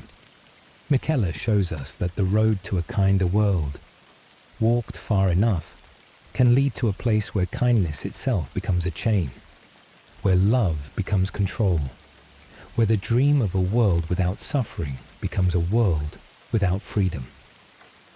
He is the kindest of Marika's children, and the most frightening, and he is frightening because he is kind. That is the question Miquella leaves us, and the parts to come, as we follow him into the land of shadow, only deepen it. Sleep well. Tomorrow we follow the sleeping Empyrean into the hands of his abductor, and learn how the one who carried Miquella away was himself only a pawn in Miquella's game. The sleeping Empyrean was stolen from his tree. Mohg, the Lord of Blood, found Miquella slumbering in the Haligtree and carried him away to his underground palace, wrapped him in a cocoon, and set about making the godchild the center of his own dynasty. To all appearances, Miquella was a victim, a helpless captive in the hands of a monster. But the truth, as the Land of Shadow reveals it, is stranger and darker. Miquella was the abductor of his own abductor, the schemer who had arranged, or at least foreseen and used, his own captivity. Tonight we follow the abduction, the cocoon, and the slow revelation that Mohg, who thought he had captured a god, was only a pawn in that god's design. Tonight we sit with the abduction of Miquella and the terrible patience of the one who let himself be taken. The Lord of Blood's prize. Mohg, the Lord of Blood, was Miquella's half-brother, an omen cast into the sewers beneath the capital, who had risen to found his own bloody domain. And he conceived a grand ambition, to found a dynasty with a god at its head. Mohg found the slumbering Miquella in the Haligtree and stole him away, carrying the sleeping Empyrean down to the Mohgwyn Palace, his underground domain of blood. There he wrapped Miquella in a cocoon, a chrysalis of his own blood and flame, and devoted himself to nurturing the godchild within it. Mohg's plan was to use Miquella as the foundation of his dynasty.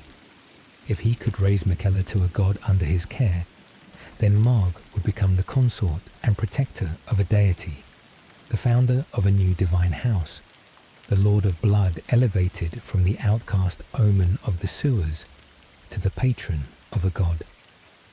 The abduction was the center of Mohg's whole hope, the stolen Empyrean the prize on which his dynasty would be built. Mohg lavished a strange devotion on the cocoon. He whispered to it, tended it, poured his bloody rituals into the nurturing of the god within. His invitation to the place rings with his hope. He welcomes the honored guest to the birthplace of his dynasty, the bloody chamber where his god would be born. Mohg believed he was raising Miquella, shaping the godchild into the deity who would crown his house, the patient gardener of a divine birth. He had stolen a god, and he would grow that god into the foundation of his dynasty, and the Lord of Blood, scorned and cast out, would rise at last to the heights through the deity he nurtured. But Mohg could not wake Miquella, and could not reach him. For all his tending, for all his blood and devotion, the Empyrean slumbered on, unresponsive, sealed within the cocoon, and within his own designs.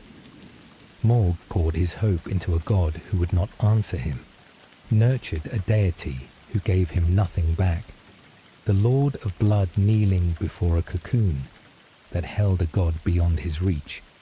He thought he was the master of the sleeping Empyrean. He did not know that he was the servant. Twine bag, the pawn who thought he was the master. Here is the dark turn that the Land of Shadow reveals, and it recasts the whole abduction. Miquella was not a helpless victim of Mohg's ambition. The law makes clear that Miquella willingly allowed himself to be abducted, or at the least foresaw and used the abduction as part of his own plan. Mohg believed he had stolen a god to crown his dynasty. In truth, Miquella was using Mohg, using the Lord of Blood's underground palace, his blood rituals, and his very body as instruments in his own ascension.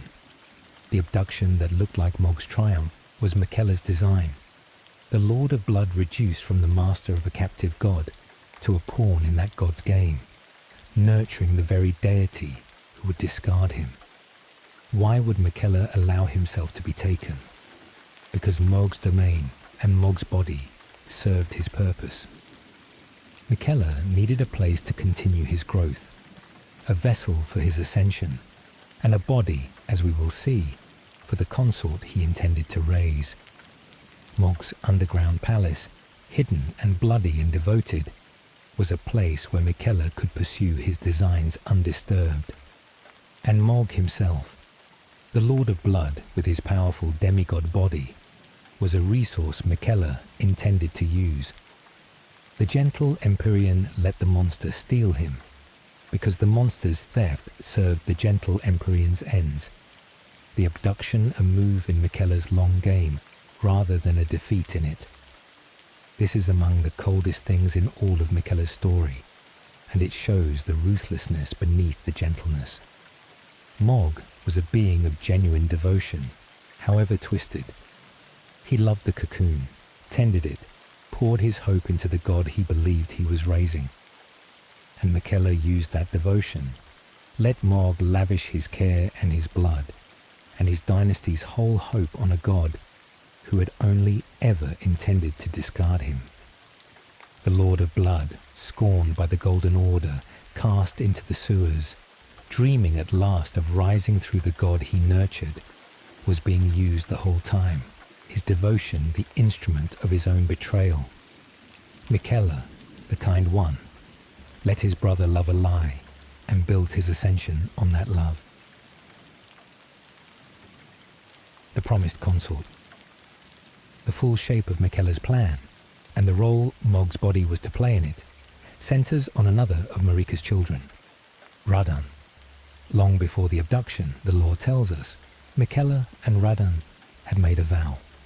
In their youth, the two had sworn an oath that should Miquella ever become a god, Radahn would be his consort, his sworn protector, the lord who would stand beside the god and guard his reign. This vow, sworn between the gentle Empyrean and the mighty general, was the seed of Miquella's whole design for his ascension.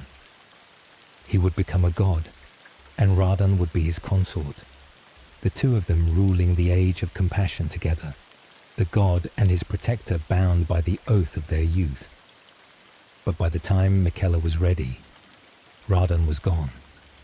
The mighty general had been ruined at the Battle of Aeonia, where millennia unleashed the scarlet rot, reducing the great Radahn to a hollow, rot-addled shadow of himself, fighting on by instinct alone until the Tarnished at last put him down. Radahn was dead, his soul gone, his body destroyed. The consort Miquella had sworn to raise beside him was lost, and the vow of their youth seemed broken beyond any mending. To fulfill the oath, Miquella would need to bring Radahn back, to find his soul a new body and raise him again as the consort he had promised to make. And this is where Mohg's body found its purpose in Miquella's design. Mohg, the Lord of Blood, possessed a powerful demigod body, hidden away in his underground palace, devoted to the cocoon that held Miquella. Miquella intended to take that body. He would discard Mohg's soul and place Radahn's soul into Mohg's flesh, raising his promised consort in the body of the Lord of Blood who had stolen him. The abduction, the cocoon, the whole of Mohg's devoted nurturing served this end, to bring Mohg and his powerful body to the place where Miquella's ascension would occur, so that the body could become the vessel for Radahn. Mohg nurtured the god who would steal his body to house another. The Lord of Blood was raising the vessel for his own replacement, and he never knew it. There is a question in the choice of Radahn that deepens the strangeness of the vow. Why Radahn? He was a mighty general, the greatest warrior of the demigods, the lord who held back the stars. But he was also the one whose battle with Millennia, Miquella's own sister and blade, had ruined them both, the scarlet rot of Aeonia, leaving Radahn a hollow wreck and devastating Kaled. That Miquella would choose, as his consort, the very demigod who had broken his sister, speaks to how far the vow of their youth outweighed all that came after. The oath was sworn before Aeonia, before the rot, before the ruin, in the days when Radahn was the shining general, and Miquella the gentle prodigy. And Miquella held to it, across all the wreckage, choosing to raise Radahn as his consort, even though Radahn and Millennia had destroyed each other. The vow of childhood ruled him, the promise made between the two reaching past every later catastrophe to claim its fulfillment. There is also a darker reading of the consort, one the law allows. As Miquella's consort, raised by Miquella's hand into a new body, the resurrected Radahn might be no free demigod at all, but a being bound to Miquella, shaped to his purpose, perhaps charmed like all the rest. The promised consort Radahn, who stands beside Miquella at the end, may be less a willing partner than another of Miquella's instruments, the mighty general reduced to a divine bodyguard, raised and bound and set in his place by the god he was sworn to serve. The vow that looked like the bond of two friends may have become, by the end, one more thread in the web of Miquella's control. The consort, as much a thing made as a thing freely joined. The cocoon and the waiting. The cocoon at the heart of the Mohgwyn Palace deserves a closer look, because it is the image in which Miquella's whole abduction is held. Within Mohg's underground domain of blood, the cocoon hung, a chrysalis nurtured by the Lord of Blood, holding the slumbering Empyrean. To Mohg, it was the cradle of his dynasty, the place where his god would be born. He tended it with rituals and whispers and blood, the patient gardener of a divine birth. And within it, Miquella slumbered, growing, waiting, his designs unfolding in the dark, while Mohg poured his devotion over the chrysalis that held them. The cocoon was a thing of two meanings at once, as so much of Miquella's story is. To Mohg, the birthplace of his hope, and to Miquella, the vessel of a plan that would discard the very brother who tended it. When the Tarnished reaches the Mohgwyn Palace and faces Mohg, the cocoon hangs behind the Lord of Blood, the prize he guards, the god he believes he is raising. Mohg fights to protect it, the devoted brother defending the cradle of his dynasty against the intruder. And whether the Tarnished knows it or not, the cocoon they fight before holds not the helpless captive Mohg believes he guards, but the schemer who has used Mohg's whole devotion as a step toward a throne the Lord of Blood will never share. The battle in the Palace of Blood is fought over a misunderstanding so total that it borders on tragedy. Mohg dies or fights to protect a god who was only ever using him. There is a terrible patience in Miquella's slumber. He waited, sealed in the cocoon, while Mohg nurtured him, while the years passed, while his designs ripened toward the moment of his ascension. The pursuit of godhood demanded this patience, the long sleep in the cocoon of a brother he would betray, the slow ripening of a plan that reached across years and bodies and souls. Miquella could afford to wait, the cursed child who could not age, the Empyrean for whom time was no enemy. And so he waited, in the dark of the Blood Palace, in the cocoon of Mohg's devotion, until the moment came to wake and ascend and discard the brother who had kept him. The cruelty beneath the kindness. Before we follow Miquella into the land of shadow, it is worth sitting with what the abduction reveals about him, because it is the clearest sight yet of the darkness in his pursuit. Consider what Miquella did to Mohg. He let his brother steal him, knowing Mohg would pour his devotion and his hope into the cocoon. He let Mohg believe he was raising a god to crown his dynasty.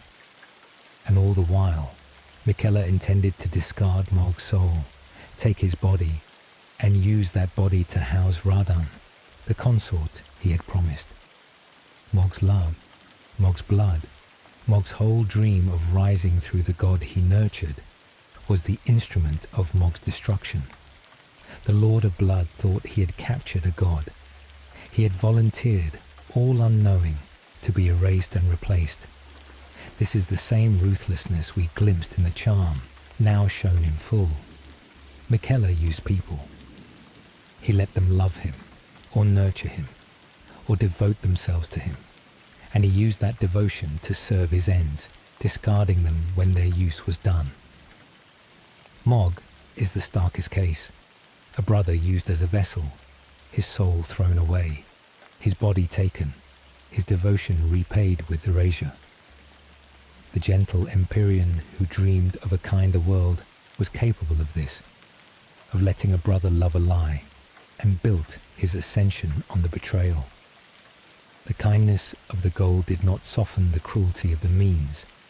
If anything, it sharpened it, for Miquella did these things believing they served a gentle end, and so felt perhaps no guilt in them at all.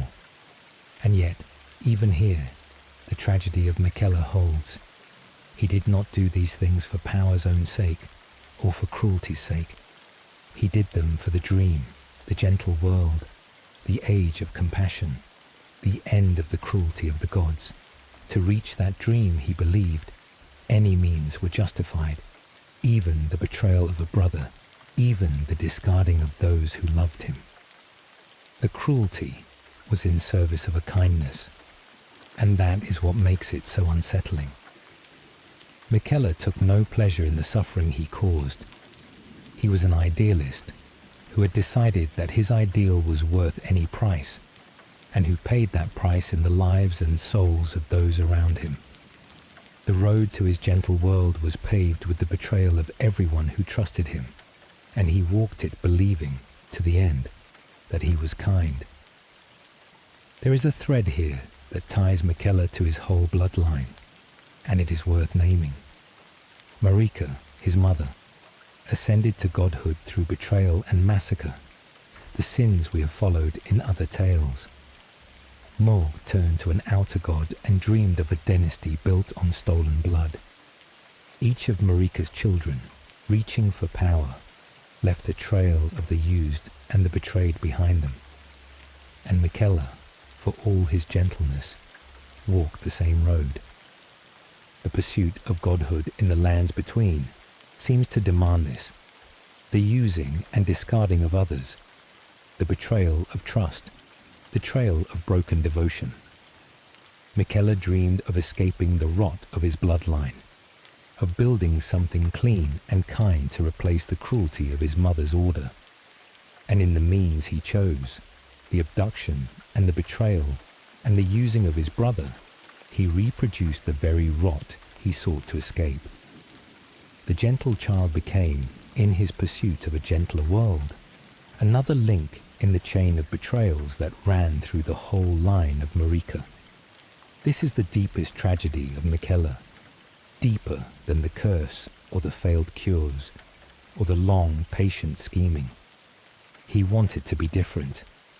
He wanted to build a world without the cruelty that had defined his family, and to build it, he became cruel, betraying and using and discarding in the same pattern as the kin he sought to surpass.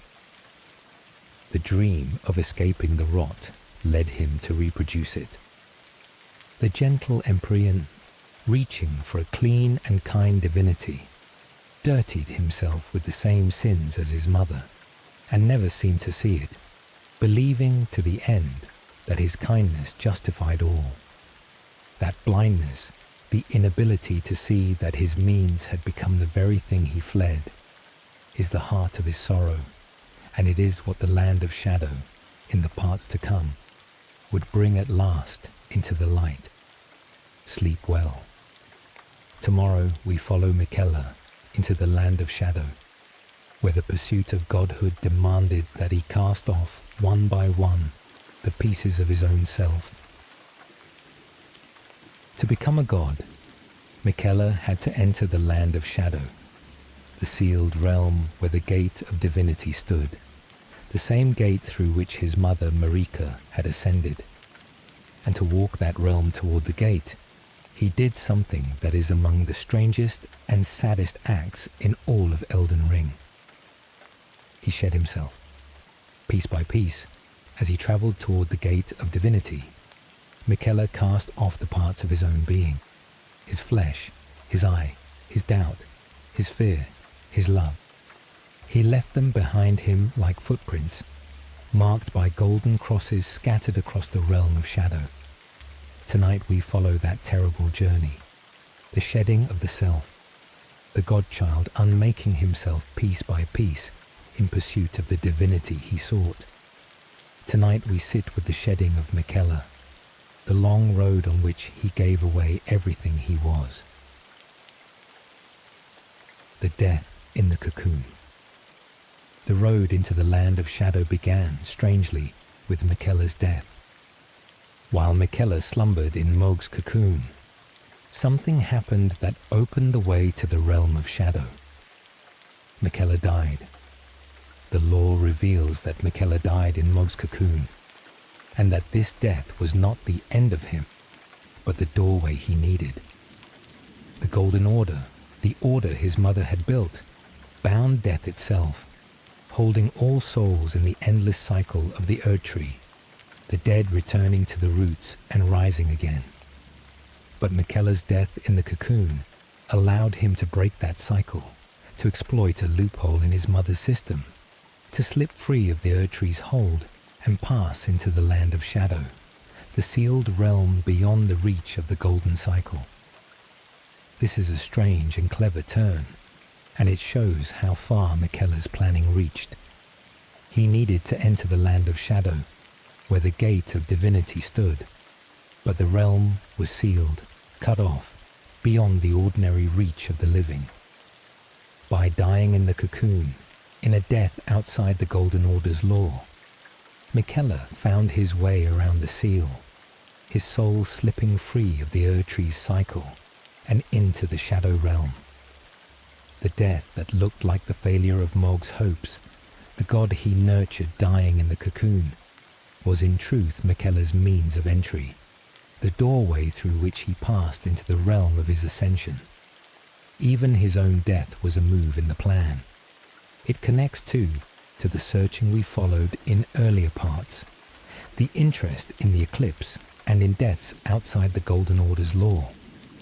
Miquella had long sought a death other than the one the Erdtree permitted, a way around the cycle that bound all souls. And in the cocoon, he found it, dying a death that freed rather than bound him, that opened the way to the shadow realm rather than returning him to the roots. The long searching bore its fruit in the cocoon, a death that was a doorway, an ending that was a beginning, the Godchild dying in order to be reborn as the god he meant to become. The crosses in the shadow. Once in the land of shadow, Miquella began his journey toward the gate of divinity, and he marked his path with the pieces of himself that he shed. Across the realm of shadow, golden crosses appeared, resembling Miquella's great rune, scattered at the places where he had abandoned parts of his being. There are 13 of these crosses across the land of shadow, each one a place where Miquella discarded something of himself in his quest to sever his ties with the Golden Order and attain godhood.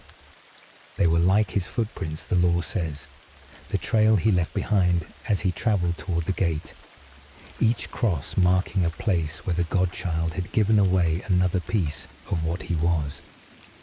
His followers, who pursued him into the realm of shadow, used these crosses to trace his path, following the footprints of the Lord they loved through the sealed realm.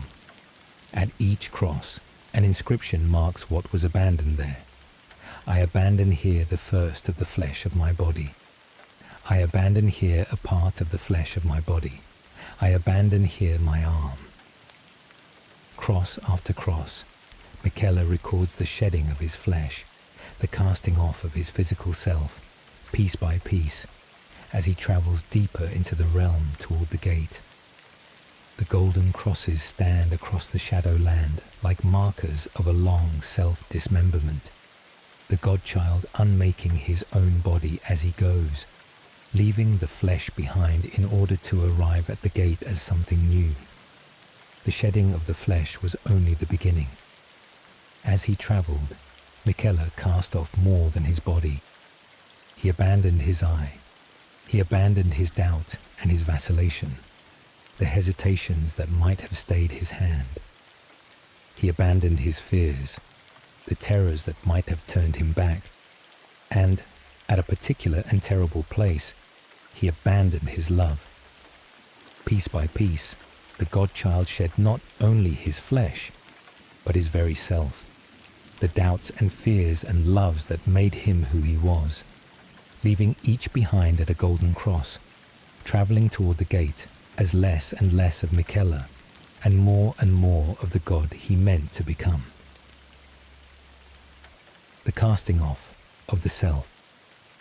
The meaning of this shedding is the heart of the part, and it is one of the most poignant ideas in all of Elden Ring. Miquella set off for the tower enshrouded in shadow, the lore tells us, abandoning everything, his golden flesh, his blinding strength, even his fate, all in an effort to bury the original sin, to embrace the whole of it, and be reborn as a new god. This is the purpose of the shedding, to become the god he wished to be, the pure and gentle god of the age of compassion. Miquella believed he had to cast off everything that tied him to his old self, to his cursed flesh, to his tainted bloodline, to the doubts and fears and loves that made him a person rather than a god. He would shed it all, bury the original sin of his lineage, and be reborn clean, a new god untainted by the rot of his origins. There is a logic to it that is almost beautiful and almost unbearable. Miquella knew, as Count Ymir says, that his bloodline was tainted, his roots mired in madness, the lineage of Marika secured through war and massacre and sin. He could not become the pure god he dreamed of while carrying that taint, that flesh, that history. So he would shed it all, cast off the tainted self piece by piece, and arrive at the gate of divinity as something new and clean, free of the rot that had made him. The shedding was an act of self-purification, the Godchild cutting away everything impure in himself in order to be reborn as the pure God of a gentle age. But consider what it cost, and here the sadness deepens past bearing. To shed his doubt was to lose the capacity to question himself, the hesitation that might have stayed his hand from the cruelties his plan required. To shed his fear was to lose the caution that might have turned him back. And to shed his love, the lore notes, came only after he had shed his doubt and vacillation, as if, having lost the ability to question himself, he could then bring himself to abandon the very thing that made him kind. The Godchild, who dreamed of an age of compassion shed, on the road to godhood, his doubt and his fear and his love, the very qualities that had made his dream gentle. He arrived at the gate purified and emptied, a god of compassion, who had cast off the capacity for the doubt and fear and love that compassion is made of. The order of the shedding is the cruelest detail of all, and it rewards a moment's thought. Miquella abandoned his doubt and vacillation before he abandoned his love. While he still had his doubt, while he could still question himself, he could not bring himself to discard his love, the bond to Trina, the heart of his gentleness. The doubt held him back from that final cruelty, so he shed the doubt first. And once the doubt was gone, once he could no longer question himself, the abandonment of his love became possible. The last hesitation removed, he cast off the part of himself that would have stopped him, and then, unhindered, cast off the love that the doubt had protected. There is something unbearable in this sequence. The Godchild cutting away his own conscience so that he could commit the act his conscience forbade, removing the doubt so that he could abandon the love. This is the dark genius and the deep tragedy of the shedding together.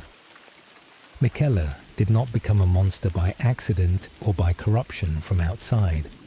He made himself into one deliberately, piece by piece, cutting away the doubt and fear and love that stood between him and his goal, purifying himself into a being capable of doing what his gentle heart could never have done. The kindness was real, and that is why he had to cut it away. A holy, gentle God could not have done what Miquella's ascension required. The betrayals, the using of others, the abandonment of his own love. So Miquella shed the gentleness, kept the goal, and arrived at the gate as a god who wanted a gentle world and had cut away everything in himself that was gentle. The age of compassion would be ruled by a god who had abandoned his own capacity for compassion in order to reach the throne from which he would impose it. The breaking of the charm. There is a moment in the shedding that the followers feel for themselves, and it reveals the truth of what Miquella was doing to them. As Miquella shed the pieces of himself, he came at last to discard his great rune, his connection to the Erdtree and the Golden Order, the final tie to the old order he was severing. And when he broke his great rune, something else broke with it. The law gives the moment in a line that appears to the tarnished. Somewhere a great rune has broken, and so too has a powerful charm. When Miquella discarded his rune, the charm he had laid on his followers broke, the spell that had bound their hearts to him dissolving in the same moment, and the breaking of the charm revealed the truth. Miquella's followers, freed suddenly from the spell, became confused and uncertain, no longer sure who to follow or where to go. They had been united only because Miquella was forcing them to be, their devotion the product of his charm rather than their own free hearts. With the charm broken, the unity dissolved, the followers left adrift, some of them turning on one another, the band that had walked in Miquella's footsteps fracturing now that the spell that bound them was gone. The love that had seemed so genuine, the passionate devotion of Leda and Ansbach and the rest, was revealed as the charm's work, dissolving the moment the charm did. Ansbach, the former servant of Mohg, gave the truth its hardest word, remembering the Miquella he had once fought against. In the days when he served the Lord of Blood, Ansbach called the once kindly Miquella a monster. The follower freed from the charm looked back on the Lord he had loved and saw what had been there all along, beneath the tender saviour of the charm's illusion, a being who had reached into his heart and taken it, a monster wearing the mask of kindness. The breaking of the charm was the breaking of the illusion, the followers seeing at last, with their own freed hearts, the truth of the God they had served. The body carried to the Impaler. There is a thread of Miquella's plan that runs alongside the shedding, and it concerns the body of the brother he had used. When the Tarnished slew Mohg in the Mohgwyn Palace, the Lord of Blood's body did not remain where it fell.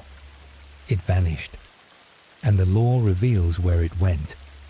Miquella's agents took Mohg's body and carried it into the land of shadow, delivering it to Messmer the Impaler, the Lord of the Sealed Realm, for a purpose bound up with Miquella's ascension.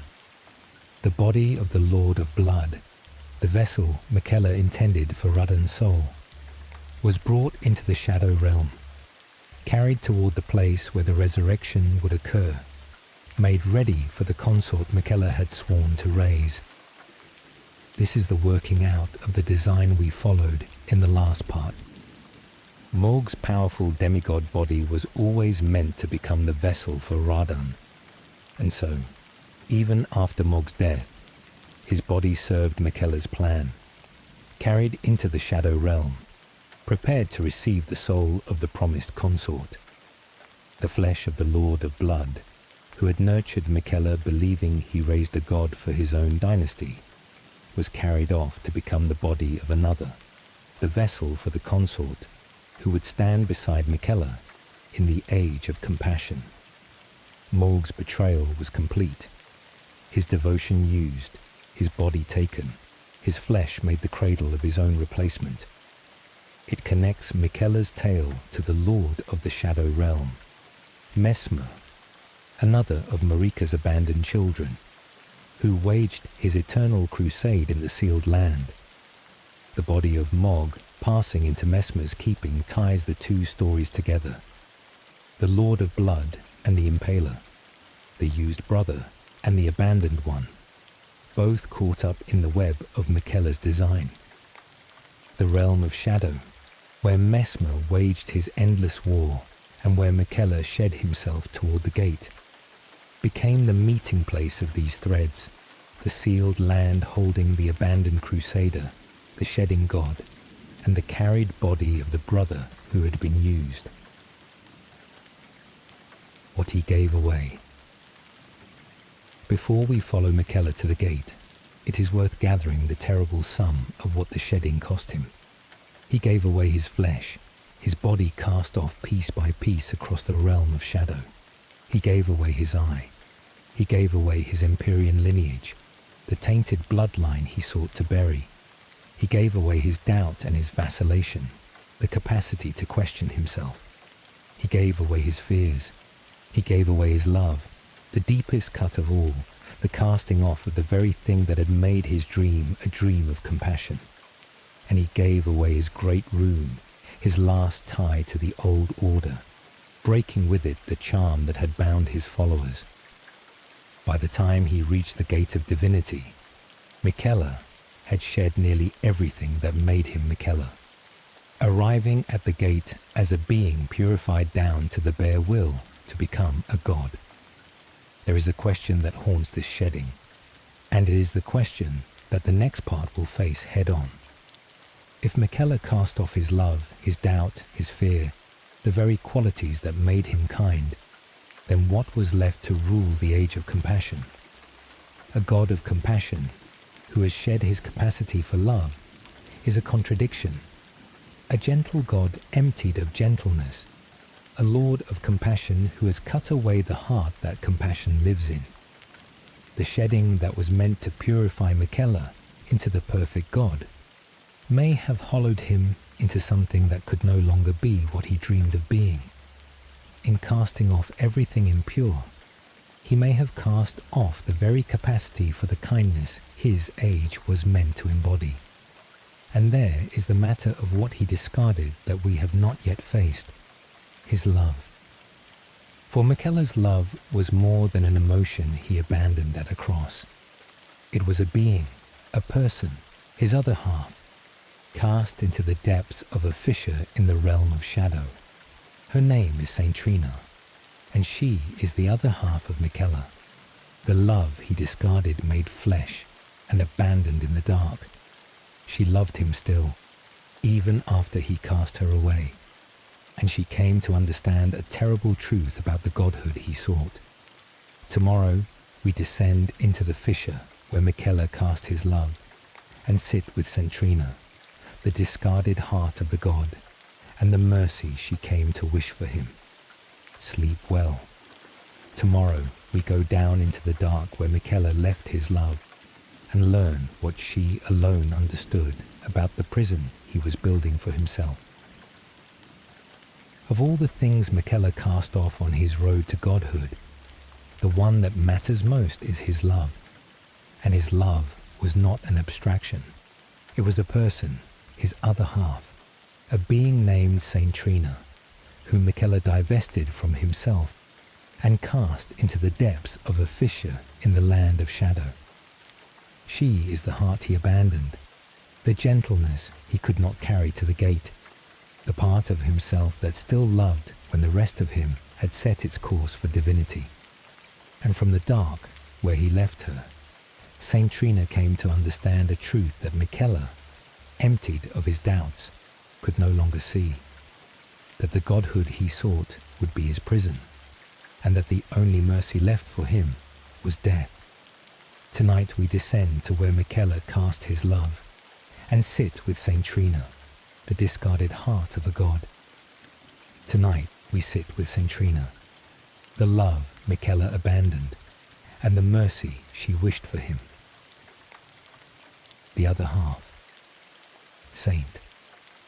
Trina is one of the strangest and most poignant revelations of the Land of Shadow, and to understand her, we must understand what she is to Miquella. Saint Trina is Miquella's other half.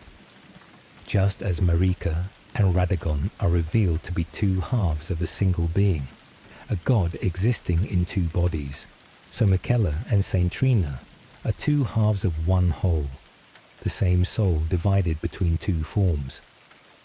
In the base game, Saint Trina appeared only in fragments, a mysterious figure associated with sleep and with a gentle poison, hinted at, but never explained. The Land of Shadow confirmed what players had long suspected, that Saint Trina and Miquella are the same person, two aspects of a single divided being, one soul in two bodies, capable even of being separated and set against each other. When Miquella shed his love on the road to Godhood, this is what he shed. Saint Trina, his other half, the aspect of himself that was love. He divested her from himself, cut away this half of his own being, and cast her into the depths of the stone coffin fissure, a deep chasm in the Land of Shadow. The love that Miquella abandoned at one of his golden crosses was more than an emotion left behind. It was half of himself, a whole person, the gentle and loving aspect of the Godchild, severed from him and abandoned in the dark, so that the rest of him could go onto the gate unburdened by love. There is a tenderness in Saint Trina that is the tenderness Miquella gave away. She is associated with sleep, with rest, with a gentle release from suffering. Her gifts are quiet ones, the lily that bears her name, the sword that carries her sleep, the soft mercy of oblivion. She is what was gentle in Miquella, made into a being of her own, the kindness and the love and the wish to ease suffering, all the soft things the Godchild cast off when he hardened himself for the climb to divinity, to meet Saint. Trina is to meet the heart Miquella abandoned, the gentleness that could not make the journey to the gate. The echo of Marika and Radahn. The division of Miquella and Saint Trina echoes another division at the very heart of the lands between, and the echo is worth tracing. Marika and Radahn, the parents of Miquella, are themselves revealed to be two halves of a single being, one god existing in two bodies, a queen and her own consort, who are the same soul divided. The duality runs through the whole story of the lands between, the god who is two, the self that is split, and Miquella, the son of that divided god, carries the same nature. He too is a being who can be divided into two, himself and Saint Trina, the ambition and the love, the climber and the heart. The child of the divided god is himself divisible, the duality passing from parent to child, the self that splits into two halves, a thing woven into the very blood of Marika's line. But where Marika and Radahn were divided in their nature, two aspects of one being who existed together, Miquella did something different and worse. He divided himself by choice, cutting away one half so that the other could go on without it. Marika and Radahn were two halves that coexisted, however uneasily.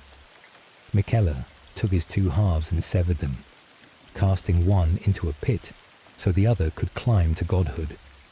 The duality that was, in his parents, a strange coexistence became, in Miquella, an act of self-mutilation, the chosen amputation of half his own soul.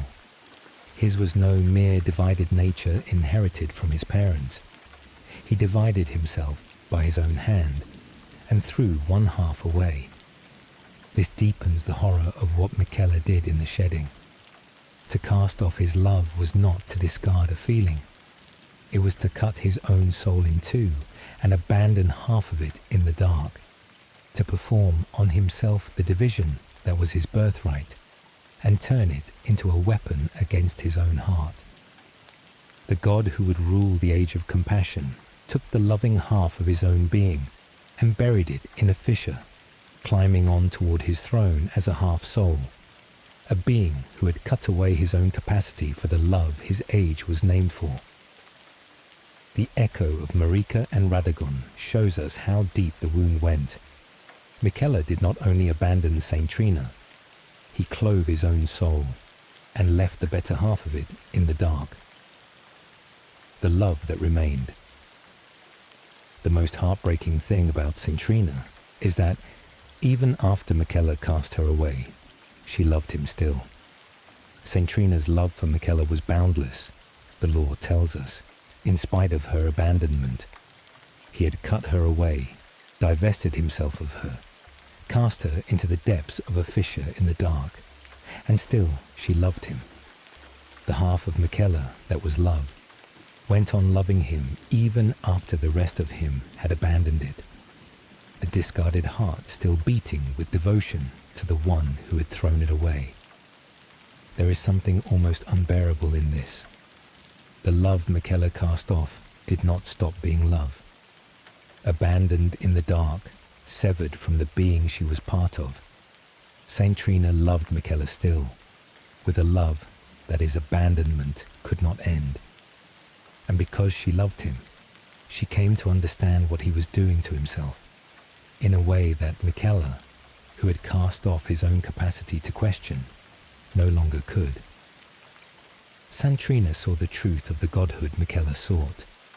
She recognized that godhood would be a prison for the Empyrean, that the divinity Miquella pursued so relentlessly would not free him but cage him, that to become the god of the age of compassion would be to lock himself forever in a role he could never escape. The love that Miquella discarded saw, with the clarity of love, the trap that the ambitious half of him was walking into, the prison that the godhood would become. This is the insight that only Saint Trina could have. Miquella had shed his doubt, his fear, his capacity to question himself. He could no longer see the danger in his own plan, could no longer doubt the wisdom of the godhood he sought. But Saint Trina, the part of him that was love, the part he had cast away, retained the clarity he had lost. She could see what he could not, that the prize he chased was a cage, that the divinity he pursued would imprison him, that the whole terrible journey of shedding and betrayal led not to freedom, but to a prison of his own making. The discarded love understood the beloved better than he understood himself, because she still carried the doubt and the clarity that he had thrown away. The mercy of death. From this understanding, Saint Trina came to a wish that seems cruel, and is in truth the deepest kindness, and it is the heart of her part in the story. Saint Trina desired for Miquella to be killed, out of mercy.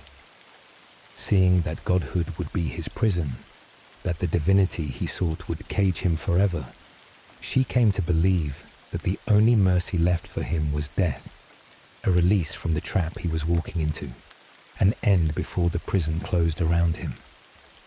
The love that Miquella abandoned wished for his death, and wished it out of love rather than hatred or revenge, the love that would rather see the beloved dead than imprisoned, that would rather grant him the mercy of an ending than watch him lock himself forever in the cage of godhood. In the land of shadow, Saint Trina speaks to the tarnished of this wish. She asks gently for help in granting Miquella the only mercy she believes is left to him. She offers her gentle poison, her sleep, her soft oblivion, the quiet release she embodies. And she asks the tarnished to do what she cannot, to reach Miquella at the gate of divinity and grant him the mercy of death, to stop him before the prison of godhood closes, to free him in the only way left. The discarded love from the dark of her fissure becomes the voice that asks for the beloved's death as the last gift she can give him. There is a terrible beauty in this, and it is the emotional center of the whole tale. Saint Trina loves Miquella enough to wish him dead. She, the gentlest part of him, the part associated with peaceful sleep and the easing of suffering, sees that the kindest thing she can do for the one she loves is to end him before he imprisons himself forever. The mercy of death, the soft oblivion she offers, is her last act of love for the half of herself that abandoned her. She would give Miquella the one thing his ambition could not: an escape, a release, a gentle ending instead of the eternal prison of the Godhood. He could not see was a cage. The love he cast off loved him to the last, and loved him enough to wish him gone. There is a deep irony in the form her mercy takes, and it rewards a moment's thought. Saint. Trina is the aspect of sleep, of gentle rest, of the soft poison that eases one into oblivion, and the mercy she offers Miquella is, in a sense, the deepest sleep of all, the eternal rest of death.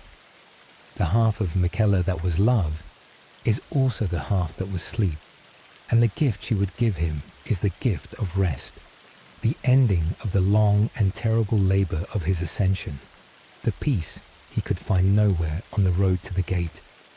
She would lay him down to sleep at last, the gentle saint of slumber granting the beloved the rest his ambition would never allow him.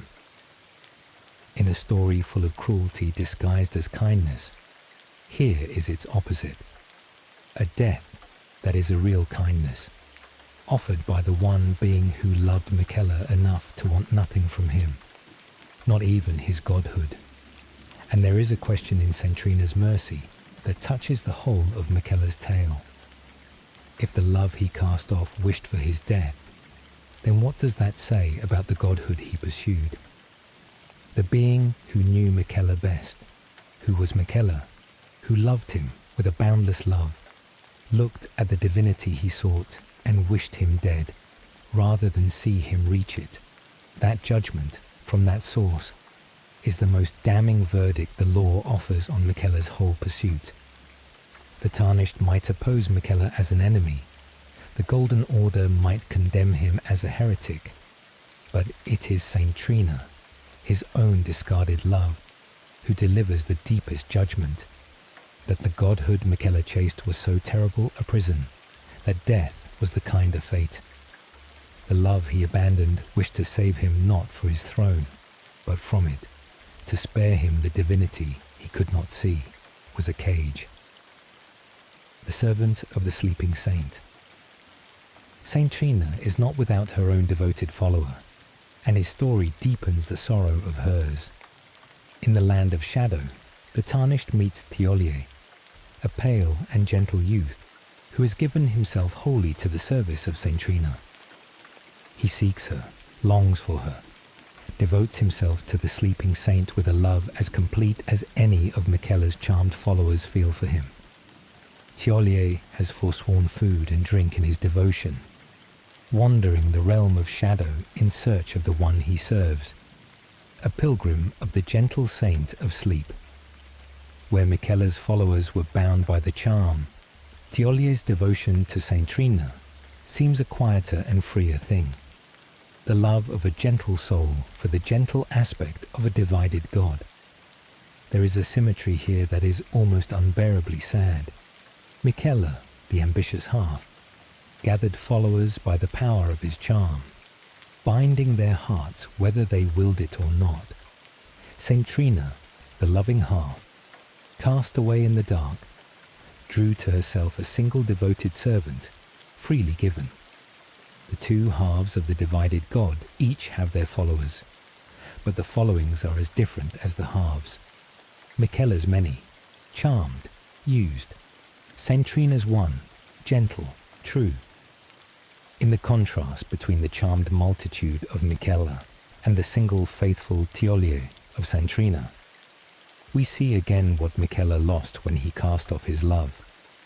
He lost his own gentleness, and with it the kind of devotion that gentleness draws, the freely given love that needs no charm. And Tiolye becomes part of Saint Trina's mercy. Through him, and through the tarnished, Saint Trina's wish reaches toward its fulfillment, her plea for Miquella's merciful death, carried by those who serve and meet her. The gentle saint, abandoned in her fissure, works through her devoted servant, and the wandering tarnished to grant the beloved the one gift she has left to give. Even cast away, even buried in the dark, the loving half of Miquella gathers what help she can to do for him the last kindness, the mercy of an ending before the prison closes. The tragedy of the divided God, the story of Saint. Trina casts a new light on everything we have followed, and it is worth sitting with before we go to the gate.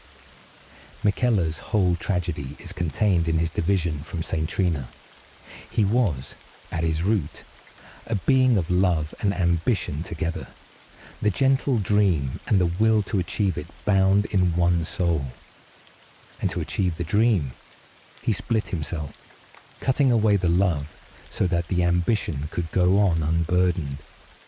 But in cutting away the love, he cut away the very thing the dream was for. The age of compassion was a dream of love, and Miquella abandoned his love in order to build it. The gentle world was to be ruled by a god who had cast off his own gentleness. The whole project collapsed into contradiction the moment he divided himself from Saint Trina. The dream of love pursued by a being who had thrown his love into a pit. And Saint Trina's clarity shows us what Miquella lost when he lost her. With his love, he lost his judgment, his ability to see the trap he was walking into. The half of him that could doubt, that could see the godhood for the prison it was the half he cast away. United, Miquella and Saint Trina might have seen the folly of the plan, might have turned back, might have chosen some other path than the prison of divinity. Divided, the ambitious half rushed on toward the cage, while the loving half, abandoned in the dark, could only watch and wish for the mercy of his death. The division that was meant to free Miquella for his ascension was the very thing that doomed it, the splitting off of the love that was also the splitting off of the wisdom. So Saint Trina waits in the dark of the stone coffin fissure, the discarded heart of a god, loving the one who abandoned her, wishing him the mercy of death, offering her gentle poison to any who might grant it.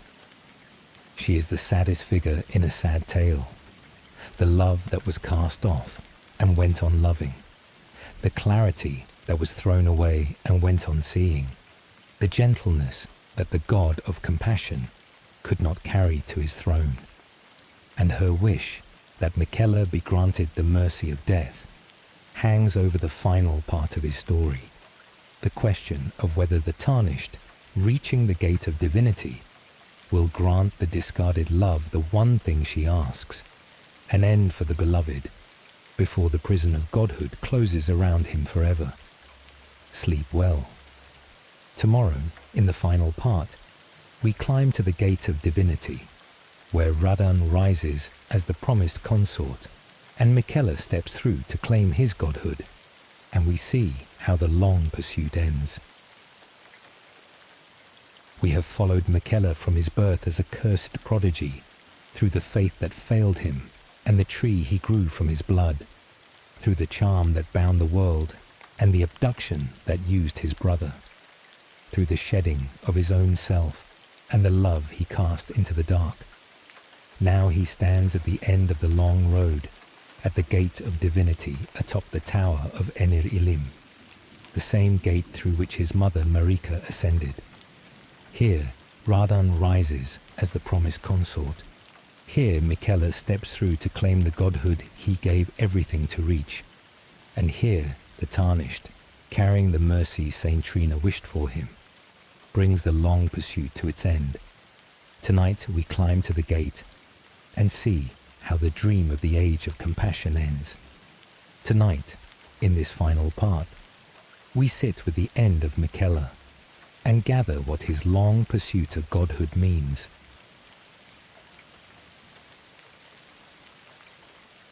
The tower enshrouded in shadow. The Gate of Divinity stood atop Enir Ilim, the great spiraling tower in the Land of Shadow, and reaching it was the final step of Miquella's long ascent. Enir Ilim was an ancient, haunted religious site, a vast spiraling tower reaching toward the heavens, crowned by the Gate of Divinity. It was through this gate that Marika, long ago, had ascended to godhood, passing through the divine gateway to become the eternal queen and the vessel of the greater will.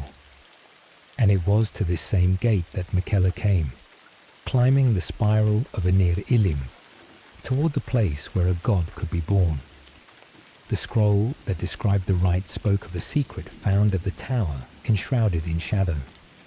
A lord will usher in a god's return, and the lord's soul will require a vessel. The rite of the divine gateway required a consort, a lord to stand beside the ascending god, and a vessel to hold that lord's soul. Miquella had prepared everything for this moment. He had shed himself piece by piece across the realm of shadow, arriving at the gate purified of his flesh and his doubt and his fear and his love. He had brought Mohg's body into the shadow realm, the vessel for the consort he intended to raise, and he had his vow, the oath of his childhood, that Radahn would be his consort, the lord who would stand beside him as he became a god. All the long threads of his plan, the abduction and the death in the cocoon, and the shedding and the carried body converged here at the Gate of Divinity at the moment of his ascension. The Tarnished climbed the same spiral, ascending Enir Ilim toward the gate, following the footsteps of the shedding god. Past the followers, past Leda and the others freed from the charm, and turned now to confusion and conflict. Past the last defenders, the Tarnished came at last to the summit of the tower, to the Gate of Divinity, where Miquella waited to be born as a god, and where his consort would rise to meet him. The promised consort. At the summit, the Tarnished faced the consort Miquella had raised, and the fulfillment of the childhood vow stood revealed. Radahn appeared, risen in the body of Mohg, the promised consort of the new god. The mighty general, ruined at Aeonia and slain by the Tarnished in the base game, had been brought back, his soul placed in the powerful body of the Lord of Blood, raised to stand beside Miquella as the consort of his youth's vow. The law gives the heart of that vow. In their childhood, Miquella saw in Radahn a lord, his strength and his kindness standing in stark contrast with their afflicted selves. And so Miquella made his heartfelt wish that Radahn would one day be his king consort. The vow sworn between the gentle prodigy and the mighty general was fulfilled at last. Radahn risen as the promised consort, standing at the Gate of Divinity to guard the god Miquella would become. The battle at the gate is one of the hardest the Tarnished ever faces, for Radahn fights with all the might of his prime, restored to the strength he had before the rot took him. He wields his great gravity swords, the power of the Red Lion General undimmed, the consort defending the threshold of his god's ascension. And partway through the battle, Miquella himself appears. He steps out of the Gate of Divinity and embraces Radahn, joining his consort, the two of them uniting at the threshold of divinity, the god and his lord standing together as Miquella's ascension begins. The embrace at the gate is the image of Miquella's whole dream made manifest. The god of compassion and his sworn consort united, ready to bring forth the age of compassion. Miquella's words at the gate carry the whole of his dream. In the cut and final lines of his ascension, he speaks of the age to come. Now comes the age of our Eden, a 1,000-year voyage guided by compassion. Beginning here, love encompasses all. This is the vision for which Miquella gave everything. An age of compassion, an Eden of love, a 1,000-year reign in which love would encompass all the world. He stands at the gate, his consort beside him, his godhood within reach, speaking the dream that drove him through every betrayal and every shedding, the gentle world at last about to be born. The mercy at the gate. But the tarnished had come carrying another purpose. The mercy Saint Trina had wished for her beloved, and the gate became the place where that mercy was granted. The tarnished fought Radahn and Miquella at the gate of Divinity, the promised consort and the ascending god together, and prevailed. In defeating them, the tarnished prevented Miquella's age of compassion, stopping the ascension at the threshold, ending the dream before it could remake the world. The god of compassion fell at the gate, his consort with him. The 1,000-year voyage of love halted before it began. The long pursuit that had carried Miquella through faith and heresy, through the tree and the charm and the abduction and the shedding, ended here at the gate of Divinity in defeat. And in that defeat, the mercy Saint Trina wished for was granted. The discarded love had seen that Godhood would be Miquella's prison, had wished him the mercy of death rather than the cage of divinity, had asked the tarnished to grant the beloved that release. And at the gate, the tarnished did. Whether as enemy or as merciful hand, the tarnished ended Miquella before the prison of Godhood closed around him, granting, in the same stroke that stopped the age of compassion, the mercy that Saint Trina had longed to give. The death that the love he abandoned wished for him came at the gate, the ending that was also a release, the prison of divinity broken open before it could hold him. There is a question the law leaves at the gate, and it touches the deepest meaning of Miquella's end. Was his defeat a tragedy or a mercy? For those who feared the age of compassion, the charmed world, the love that compels, the defeat of Miquella was the saving of the world's freedom, the stopping of a beautiful tyranny before it began. For Saint Trina, the defeat was the mercy she had wished, the release of the beloved from the prison he could not see. And for Miquella himself, who had given everything, who had shed his very self to reach the gate, the defeat was the end of the only thing he had lived for. The dream of 1,000 years dissolved at the threshold. The gate holds all these meanings at once. A world saved, a beloved released, a dream destroyed. The long pursuit ended in a defeat that was also, perhaps, a kindness. The two brothers. There is a final image the law leaves us after the battle at the gate, and it is the most human moment in all of Miquella's terrible story. When Miquella and Radahn fall, the ending offers a brief and quiet flashback, a glimpse of a conversation between the two of them, the gentle Empyrean and the mighty general, from the days of their youth before all the ruin. It shows the vow at its origin, the moment the childhood wish was made, Miquella seeing in Radahn a lord whose strength and kindness stood in contrast with their own afflicted selves, and Radahn, perhaps, accepting the wish that he would one day be Miquella's consort. Before the rot, before Aeonia, before the cocoon and the shedding and the gate, there were two young demigods and a promise between them, made in what may have been the last innocent moment either of them knew. The flashback recast the whole battle at the gate in a softer and sadder light. The promised consort Radahn, the terrible final foe, and Miquella, the schemer who shed his own heart, were once these two young figures, bound by a vow made in friendship and admiration. The dream that became a tyranny of charm began as a child's heartfelt wish that the lord he admired would stand beside him one day. All the horror that followed, the betrayal and the compulsion and the shedding, grew from that small and tender seed, a boy's wish for the friend he loved to be his consort. The law lets us see the wish before it curdled, the two brothers before the ruin, and the seeing makes the ending sadder than any battle could.